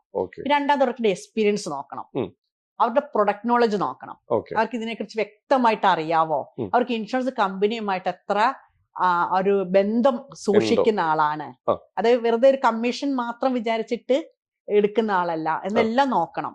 കാരണം ഇന്ന് ഞാൻ ഏറ്റവും കൂടുതൽ ഫേസ് ചെയ്യുന്നത് എന്താണെന്ന് വെച്ചാൽ ഇത്തരത്തിലുള്ള ആൾക്കാർ വിളിക്കുന്നതാണ്. അവരെ നമുക്ക് ഹെൽപ്പ് ചെയ്യാൻ സാധിക്കില്ല. കാരണം വേറെ ആരും അടച്ച വേറെ ഏതൊരു പോളിസിക്ക് സർവീസ് ചെയ്യാന്ന് പറയുമ്പം നമ്മുടെ കൈപ്പിടിയിൽ നിൽക്കുന്ന സാധനമല്ല. നിൽക്കുന്നതാണെങ്കിൽ നമ്മൾ നന്നായിട്ട് ചെയ്തു കൊടുക്കും, സാധിക്കാതെ വരുന്നുണ്ട്. ഏതെങ്കിലും തരം ആക്സിഡന്റുകൾ ഇൻഷുറൻസ് ഒഴിവാക്കപ്പെട്ടിട്ടുണ്ടോ? ഞാൻ ആദ്യം പറഞ്ഞില്ലേ, ഈ ഫുട്ബോൾ കളിക്കുന്നത് പോലെ ഹൈ റിസ്ക് ഉള്ളതില്ലേ, ഹൈ റിസ്ക് ഉള്ളത് ആ ഹൈ റിസ്കിൽ ഇൻഷുർ ചെയ്തിട്ടില്ലെങ്കിൽ റിജക്ട് ചെയ്യും. നമ്മളൊക്കെ പോയിട്ട് ഒരു അപകട ഇൻഷുറൻസോ ആരോഗ്യ ഇൻഷുറൻസോ എടുക്കുന്നത് പോലെ അല്ല. ഇപ്പം എന്താ പറയാ, ഈ ഹോഴ്സ് ഡ്രൈവിന് പോകുന്നവര്, പിന്നെ കാറ് മറ്റേ അഡ്വഞ്ചറിന് പോകും, അങ്ങനെ ചെയ്യുന്ന ആൾക്കാരില്ലേ, അവരെടുക്കുമ്പോൾ അത് ഇൻഷുറൻസ് കമ്പനി അറിയിച്ചിട്ട് തന്നെ എടുത്തിട്ടില്ല എന്നുണ്ടെങ്കിൽ ഒരു പക്ഷേ അവിടെ റിജക്ഷൻ ഉള്ള സാധ്യതയുണ്ട്. നമ്മളിപ്പോ സാധാരണ നമ്മുടെ വീടിനടുത്തൊക്കെ ക്രിക്കറ്റ് കളിക്കുമ്പോഴൊക്കെ അത് രണ്ടാണ്. ഇനി ഒരൊറ്റ കാര്യം, ഈ മദ്യപിച്ച് വാഹനം ഓടിച്ചിട്ടുണ്ടാവുന്ന അപകടം അതിനെങ്ങനെയാണ് ഇൻഷുറൻസ് കമ്പനി നേരിടുന്നത്? ഹെൽത്ത് ഇൻഷുറൻസ് ആണെങ്കിൽ കിട്ടില്ല. കാരണം ഇപ്പം മദ്യപിച്ച് വണ്ടി ഓടിച്ചു, ആക്സിഡന്റ് ആയി ഹോസ്പിറ്റലിൽ അഡ്മിറ്റ് ആകുമ്പോൾ ആദ്യം ഡോക്ടർ എന്താ എഴുതുക? അശ്രദ്ധമായി മദ്യപിച്ച് വാഹനം ഓടിച്ചിട്ടുണ്ടായ അപകടം. അതെ, അപ്പം അതുകൊണ്ടേക്ക് ഹെൽത്ത് ഇൻഷുറൻസ് കിട്ടില്ല. നീ ഹെൽത്ത് ഇൻഷുറൻസ് എന്നല്ല, ഏത് അസുഖം വന്നിട്ട് ഹോസ്പിറ്റലിൽ അഡ്മിറ്റ് ആവുന്ന സമയത്തും മദ്യപാനത്തെ തുടർന്നുണ്ടായതാണെങ്കിൽ ചാൻസ് വളരെ കുറവാണ്. ഈ അൺഎക്സ്പെക്ടഡ് ആയിട്ട് ഒരു ഡൗട്ടും കൂടിയാണ്, മദ്യപിച്ചിട്ട് വീട്ടിലിരിക്കുമ്പോ എന്തെങ്കിലും സാധനം മറിഞ്ഞ് മേത്തേക്ക് വീഴുകയോ അങ്ങനെ ഒരു പരിക്ക് പറ്റിയിട്ട് ഹോസ്പിറ്റലിൽ കൊണ്ടുപോയാലോ? അത് കിട്ടാൻ ചാൻസ് ഉണ്ട്, കാരണം അവിടെ നിന്നല്ലേ, വീട്ടിൽ നിന്ന് കിട്ടാൻ സാധ്യത. പക്ഷെ ഇതൊക്കെ ഇൻഷുറൻസ് കമ്പനി സമാധാനം വീട്ടിലിരുന്ന് കുടിക്കാം. അങ്ങനെയല്ല, അതില് കയ്യോ കാലോ ഒക്കെ വീണ് ശരിക്കും റിജക്ഷനും സാധ്യത ഉണ്ട്. കാരണം എന്താന്ന് വെച്ചാ അയാള് അമിതമായി മദ്യപിച്ചു, എഴുന്നേറ്റ് നടന്നു, തെന്നി വീണോ, അങ്ങനെയും റിജക്ട് ചെയ്യാലോ, സാധ്യതയുണ്ട്. അല്ല റിജക്ട് ചെയ്യാലോ. കാരണം ആലോചിച്ച് നോക്കൂ, അയാള് നോർമൽ അല്ലല്ലോ, അയാളെ വീഴ്ത്തത് മദ്യമല്ലേ. എല്ലാത്തിനും പുറമെ ഒറ്റ പാഠം, മദ്യപാന ആരോഗ്യത്തിന്റെ ആപത്ത്. ഇതെന്നെ പറയാനുള്ളത്. ഓക്കെ. അപ്പൊ ഈ മാം ഇപ്പോ മാമിന്റെ അടുത്തേക്ക് ഇപ്പോ വന്നു കഴിഞ്ഞു കഴിഞ്ഞാൽ ഇപ്പൊ ഇതിനെല്ലാത്തിനും ഒരു ഉത്തരം കിട്ടും അല്ലെ? നമുക്ക് ധൈര്യമായിട്ട് സഹായിക്കാൻ പറ്റുന്ന മുഴുവൻ നമ്മൾ സഹായിക്കും. ഓക്കെ. ഈ അറിയാത്ത ഒരുപാട് ആൾക്കാർ ഇൻഷുറൻസിന്റെ വാല്യൂ അറിയാത്തവരുണ്ട്. ഇപ്പൊ നമ്മളിങ്ങനെ സംസാരിക്കുമ്പോൾ പല കാര്യങ്ങളും അറിയുന്നത് വളരെ സിമ്പിൾ ആയിട്ടുണ്ടാവുന്ന പല കാര്യങ്ങളും ആർക്കും അറിയില്ല. ഇപ്പൊ ഞാൻ ആദ്യം ചോദിച്ചിട്ട് കാര്യം, ഇൻഷുറൻസ് ഉണ്ടെങ്കിൽ എനിക്ക് ഒന്നും പേടിക്കാനില്ല, ഏത് മാവിലും കയറാം, മരത്തേലും കയറാം, കള്ളുപിടിക്കുക, എവിടെ ഉണ്ടെങ്കിലും പോവാം. പരിക്ക് പറ്റി എനിക്ക് ഇൻഷുറൻസ് ഉണ്ടല്ലോ, അത് തെറ്റാണ്. ഇതിനെല്ലാത്തിനും ഓരോരോ കാരണങ്ങളുണ്ട്. അപ്പൊ വ്യക്തമായി ഇതേപോലെ ഓരോ അഡ്വൈസർ അടുത്ത് ചെല്ലുക. ഇപ്പൊ മാഡം ഇപ്പൊ ഏകദേശം എത്രത്തോളം ആളുകളിലേക്ക് മാഡത്തിന്റെ ഒരു സഹായം? നമുക്ക് എല്ലാ ഹെൽത്ത് ജനറൽ ഇൻഷുറൻസ് നോക്കാം. ജനറൽ ഇൻഷുറൻസ് നോക്കിക്കഴിഞ്ഞാൽ എനിക്കൊരു മന്ത്ലി ഒരു 700-800 ഓളം ക്ലയൻസ് നമുക്കുണ്ട് എല്ലാ മന്ത്ലി. പിന്നെ എനിക്ക് തോന്നുന്നു ഒരു 1000-1500 പേരോളം ഹെൽത്ത് ഇൻഷുറൻസിന്റെ ആവശ്യങ്ങൾക്കായിട്ടോ അല്ലെങ്കിൽ ജനറൽ ഇൻഷുറൻസിന്റെ അവർക്ക് അറിയുവാൻ വേണ്ടിയിട്ട് നമ്മളെ കോണ്ടാക്ട് ചെയ്യുന്നുണ്ട്. ഇപ്പൊ ഞാൻ പറയട്ടെ, മാഡത്തിന് ഇപ്പൊ ഇത് കണ്ടോണ്ടിരിക്കുന്ന എനിക്ക് ഏറ്റവും കൂടുതൽ ഞാൻ എപ്പോഴും ചിരിക്കാറുള്ള കാര്യം എന്താണെന്ന് വെച്ചാൽ, വിളിച്ചിട്ട് എല്ലാം ചോദിക്കും, എനിക്ക് ഇൻഷുറൻസിനെ കുറിച്ച് എല്ലാം ചോദിച്ചിട്ട് പറയും, അതേ രജനി മാഡം ഒന്നും വിചാരിക്കരുത് കേട്ടോ, എന്റെ അടുത്ത സുഹൃത്ത് അഡ്വൈസർ ആണ്, അവർ ഹെൽത്ത് ഇൻഷുറൻസ് എടുക്കാൻ വേണ്ടിയിട്ട് എന്റെ അടുത്ത് വന്നു, പക്ഷെ എനിക്കത് മുഴുവൻ ക്ലിയർ ആയില്ല. അതുകൊണ്ട് നിങ്ങളുടെ അടുത്ത് വ്യക്തമായിട്ട് എല്ലാം അറിയാവുന്നതിന് വേണ്ടി വിളിക്കുന്നതാണ്. ഓ അങ്ങനെ കാര്യങ്ങളൊക്കെ ചോദിച്ചറിഞ്ഞ്. പക്ഷെ അവര് വളരെ മാന്യമായിട്ട് നിങ്ങളുടെ അടുത്ത് എടുക്കില്ല എന്ന് കൂടെ പറയും. ഓക്കെ അപ്പൊ നമുക്ക് സന്തോഷമായി. കാരണം പിന്നെ അത് അവര് പറഞ്ഞില്ല നമ്മുടെ അടുത്ത്. തീർച്ചയായിട്ടും. ഇപ്പൊ എവിടെ നമ്മുടെ നാട്ടിലുണ്ടാവുന്ന പ്രകൃതി ക്ഷോഭം മൂലം ഉണ്ടാവുന്ന അപകടങ്ങൾ, ഇപ്പൊ ഈ ചൂരൽമലയിലെ ദുരന്തം ഉണ്ടായി, ഒന്നും അറിയാത്ത ഒരുപാട് ആൾക്കാരാണ് മണ്ണിനടിയിലേക്ക് പോയതും അവരുടെ സ്ഥലങ്ങളും. ഇപ്പൊ ആ മല ഇടിഞ്ഞു പോകുമ്പോ ആ വീടും ആ സ്ഥലം അടക്കം അങ്ങ് പോവുക, ഒന്നുമില്ല ഇനി അവർക്ക് തിരിച്ച്. അവർക്ക് എന്താണ്, അവർക്ക് ഏത് തരത്തിലുള്ള അപകട ഇൻഷുറൻസും ലൈഫ് ഇൻഷുറൻസും ഉണ്ടെങ്കിൽ ക്ലെയിം കിട്ടും. ഇതൊന്നും ഇല്ലെങ്കിലോ പിന്നെ ഗവൺമെന്റ് സപ്പോർട്ട്. ഇവിടെ വീടുകളൊക്കെ ഇൻഷുർ ചെയ്യാം ഇങ്ങനെയുള്ളപ്പോ. നമുക്ക് വീട് ഇൻഷുർ ചെയ്യാനുള്ള ഓപ്ഷൻ ഉണ്ട്. അതാണെങ്കിലോ നിങ്ങൾ ചിരിക്കില്ലെങ്കിൽ ഞാൻ പ്രീമിയം പറഞ്ഞുതരാം. 1,00,000 രൂപയ്ക്ക് 15 രൂപ മാത്രമേ പ്രീമിയം വരുന്നുള്ളൂ. അതായത് 1 കോടിയുടെ വീട്, 1 കോടിയുടെ വീട് ഇൻഷുർ ചെയ്യാന്ന് വിചാരിച്ചോളൂ. അതിൽ ആകെ വരെ 1,500 രൂപ ടാക്സ് വരുള്ളൂ. ഒരു വർഷത്തേക്കോ? ഒരു വർഷത്തേക്കോ? ഒരു വർഷത്തേക്ക്. എന്നിട്ട് എന്താ ആൾക്കാർ ചെയ്യാത്ത? ആൾക്കാരോട് ചോദിക്കണം. അതായത് നമ്മുടെ വീട് ഒരു വർഷത്തേക്ക്. അതായത് എനിക്ക് എപ്പോഴും ഞാൻ പറയാറുള്ളത് എന്താണെന്ന് വെച്ചാല്, ഒരു സാധാരണ ഒരാളൊരു നോർമൽ മനുഷ്യർ 1 കോടിയുടെ വീടാ വെക്കുക വിചാരിക്കുക. ആ ഗേറ്റും മതിലും മുതൽ എന്താ പറയാ, മുറ്റം, ഗേറ്റ്, മതില്, കിണറ്, ഔട്ട് ഹൗസ് ഉണ്ടെങ്കിൽ ഔട്ട് ഹൗസ്, ഇപ്പൊ കുറെ പേര് എന്താ വെച്ചാൽ വീടിന്റെ പുറത്താണ് കിച്ചണൊക്കെ ഉണ്ടാക്കുക. അത് അങ്ങനെ ആ ഗേറ്റിന്റെയും മതിലിന്റെ ഉള്ളിൽ അവർക്ക് ആ വീടിന് വേണ്ടി ചെലവാക്കുന്ന മുഴുവൻ സാധനങ്ങൾക്കും ഇൻഷുർ ചെയ്യാം. അതിനുള്ളിലെ കട്ടില്, ഫാന്, ലൈറ്റ്, AC, TV, പിന്നെ ഇപ്പൊ ചുമരില് നല്ല പെയിന്റിങ്സ് തൂക്കും, നല്ല കാശ് കൊടുത്തിട്ട് ഇല്ലേ. ഇങ്ങനെ എല്ലാം ഇൻക്ലൂഡഡ് ആയിട്ടാണ് നമുക്ക് ഇൻഷുർ ചെയ്യാൻ പറ്റുക. നാച്ചുറൽ കലാമിറ്റീസ് കംപ്ലീറ്റ് കിട്ടും. മാനുഫാക്ചറിംഗ് ഡിഫക്റ്റ് കൊണ്ടല്ലാത്തതെല്ലാം, ലൈറ്റ്നിങ്, ഷോർട്ട് സർക്യൂട്ട്, മൃഗങ്ങളുടെ ശല്യം, വന്യമൃഗങ്ങളുടെ ശല്യം, നമ്മുടെ വണ്ടി ഇടിച്ചു, അല്ലെങ്കിൽ റോഡിൽ കൂടെ പോകുന്ന വണ്ടി ബ്രേക്ക് തെറ്റി നമ്മുടെ മതിലേക്ക്, കിണറൊന്ന് ഇടിഞ്ഞതാണ് പോയിന്ന്. ഇപ്പം നമ്മൾ കാണാം പുതിയ പുതിയ വീടുകൾ 2 തട്ട് 3 തട്ടൊക്കെ ഉണ്ടാക്കി. ചിലപ്പോ മുകളിലത്തെ തട്ടിലെ ഗ്ലാസ്സിലേക്ക് വലിയ പക്ഷികൾ വന്നിടിച്ച് ഗ്ലാസ് പൊട്ടി, അടുത്ത നമ്മുടെ പറമ്പിലേ ആകാം, അടുത്തതാവാം. ഇങ്ങനെ പിന്നെ വെള്ളപ്പൊക്കം, ഇങ്ങനെ ഏത് വന്നാലും നമുക്ക് ക്ലെയിം കിട്ടും. അതിന് മാത്രം എക്സസും ഇല്ല. ഇത്ര രൂപ നിങ്ങൾക്ക് തരില്ല എന്ന് പറയില്ല ഇൻഷുറൻസ് കമ്പനി. 1 കോടിക്ക് ആകെ 1,500 ടാക്സ് എന്ന് പറയുമ്പോൾ ഏതാണ്ട് 1,800. 1 കോടിയുടെ വീടിന് 1,500 ടാക്സും. അപ്പൊ താഴത്തേക്ക് വരുമ്പോ അതിനനുസരിച്ച് വീണ്ടും വരും. 10 വർഷത്തേക്കൊക്കെ ഒന്ന് ചെയ്തിട്ടൂടെ? തീർച്ചയായിട്ടും. അത് വീടുകളുടെ ഇൻഷുറൻസ് മാത്രം നമുക്ക് 10 വർഷത്തേക്ക് 5 വർഷത്തേക്കും ചെയ്യാം. ഈ വീടുകളും അതിന്റെ ഉള്ളിലുള്ള ആളുകൾക്ക് സെപ്പറേറ്റ് ആളുകൾക്ക് നമുക്ക് സെപ്പറേറ്റ് എടുക്കണം. പിന്നെ ഇതിൽ തന്നെ ആഡോൺ കവറേജ് ഉണ്ട്. നമ്മുടെ ജോലിക്കാർക്കുള്ള ഇൻഷുറൻസ് ഇതിൽ കൂട്ടാം. ഇനി ഇതേപോലെ തന്നെ ഇത് ഭയങ്കര ഇൻഫോർമേറ്റീവ് ആയിട്ടുള്ള കാര്യം പറഞ്ഞിട്ടാ ഒരു കാര്യം കൂടി ചോദിക്കട്ടെ. നമ്മുടെ തന്നെ വരുന്ന ഒരു ചെറിയ സംബന്ധം വെച്ചാല്, ഇപ്പൊ വീടുകൾ ഇൻഷുർ ചെയ്യുമ്പോൾ ബാങ്ക് ലോൺ ഉണ്ടെങ്കിൽ ബാങ്കിൽ നിന്ന് ഇൻഷുറൻസ് എടുക്കും.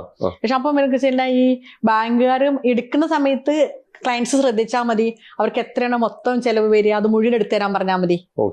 ഈ വീടിന് ഇൻഷുറൻസ് എടുക്കാൻ വേണ്ടി നമ്മൾ എവിടെ ചെല്ലണ്ടേ? ഇൻഷുറൻസ് കമ്പനികളിൽ എല്ലാ ഇൻഷുറൻസ് കമ്പനിയുണ്ട്. ജനറൽ ഇൻഷുറൻസ് കമ്പനികളിൽ എല്ലാം ഉണ്ട്. അതേപോലെ തന്നെ മാഡത്തിന്റെ വീഡിയോസിൽ 26 രൂപ ദിവസം മാറ്റി വെച്ച് നമുക്ക് ഇൻഷുറൻസ് ഹെൽത്ത്, അതെങ്ങനെയാ സംഭവം? ഞാനത് നമ്മള് ചെറിയൊരു വിളവ് കാണിക്കുന്നതാണ്. ഒരു വർഷത്തെ ഒരു ചായ പൈസ ഒരു ദിവസം 26 രൂപ. ഞാനിപ്പോ പറഞ്ഞുതരാം. ഏകദേശം നമ്മളൊരു 25 വയസ്സുള്ള ഒരാളാണെങ്കിൽ ഒരു 10 lakh ഒക്കെ എടുക്കാൻ ഒരു 8,000 9,000 ഉള്ളിലേ വരുള്ളൂ. അന്ന് ഡിവൈഡ് ചെയ്ത് നോക്കൂ, ഒരു ദിവസം എത്ര വരിക? ഒരു ചായ പൈസയിലേ വരുള്ളൂ. അതിന് വലിയതൊന്നുമില്ല. ഇങ്ങനെ കുറെ സംഭവങ്ങളുണ്ടല്ലേ. ഞാനും വിചാരിച്ചു 20. ശരിയാട്ടോ പറഞ്ഞു വരുമ്പോ. ഹെൽത്ത് ഇൻഷുറൻസ് എടുക്കാൻ അതില് സിമ്പിൾ ആണ്. EMI കിട്ടും, ഒന്നിച്ചടക്കണ്ട. അതെ. 1 വർഷത്തേക്കോ 3 വർഷത്തേക്കോ മന്ത്ലി ഒരു ഈ പ്രീമിയത്തിനനുസരിച്ച് 1,000 2,000 ഒക്കെ വരുള്ളൂ കുടുംബത്തിനെടുക്കാൻ. ഒരു ആവറേജ് ഒരു ചെറിയ കുടുംബത്തിന് ഇൻഷുറൻസ് എടുക്കാൻ ഒരു മന്ത്ലി 2,000 രൂപ മാറ്റി വെച്ചൂടെ? തീർച്ചയായിട്ടും. ഒരു 2,000 രൂപ എന്ന് പറയുമ്പോൾ എന്തിനുണ്ട്? ഞാൻ പറഞ്ഞുതരാം. ഇപ്പം നമ്മൾ പറയും 2,000 വലിയ എമൗണ്ട് ആണെന്ന് എന്നോട് പറയും. പക്ഷെ ഞാനപ്പോ തിരിച്ചു ചോദിക്കുന്ന ചോദ്യം, ഒരു മാസത്തിൽ ഒരു പ്രാവശ്യം കുടുംബമായിട്ട് 2 പ്രാവശ്യം ഒരു ഹോട്ടലിൽ ഭക്ഷണം കഴിക്കാൻ പോയാൽ 2,000 വരില്ലേ? ഒരു 5 അംഗം കുടുംബം പോകാന്ന് വിചാരിച്ചു വരില്ലേ? ഇനി വേണ്ട, ഒരാൾക്ക് ഒരു ഡ്രസ്സ് എടുക്കുകയാണെങ്കിൽ വരില്ലേ 2,000 രൂപ? ഒരു കല്യാണം ഉണ്ടെങ്കിൽ നമ്മൾ എത്ര രൂപ ചെലവാക്കും? നമ്മുടെ ഒരു റിലേഷനിൽ കല്യാണമാണ്, നമ്മളൊരു 3-4 ജോഡി ഡ്രസ്സ് വെച്ചിട്ടെങ്കിലും എടുക്കും. ഇപ്പൊ ഒരു ആവറേജ് കുടുംബം അതിന് പൈസ ഉണ്ടാക്കില്ലേ? ഹെൽത്ത് ഇൻഷുറൻസിന് ഉണ്ടാക്കില്ല.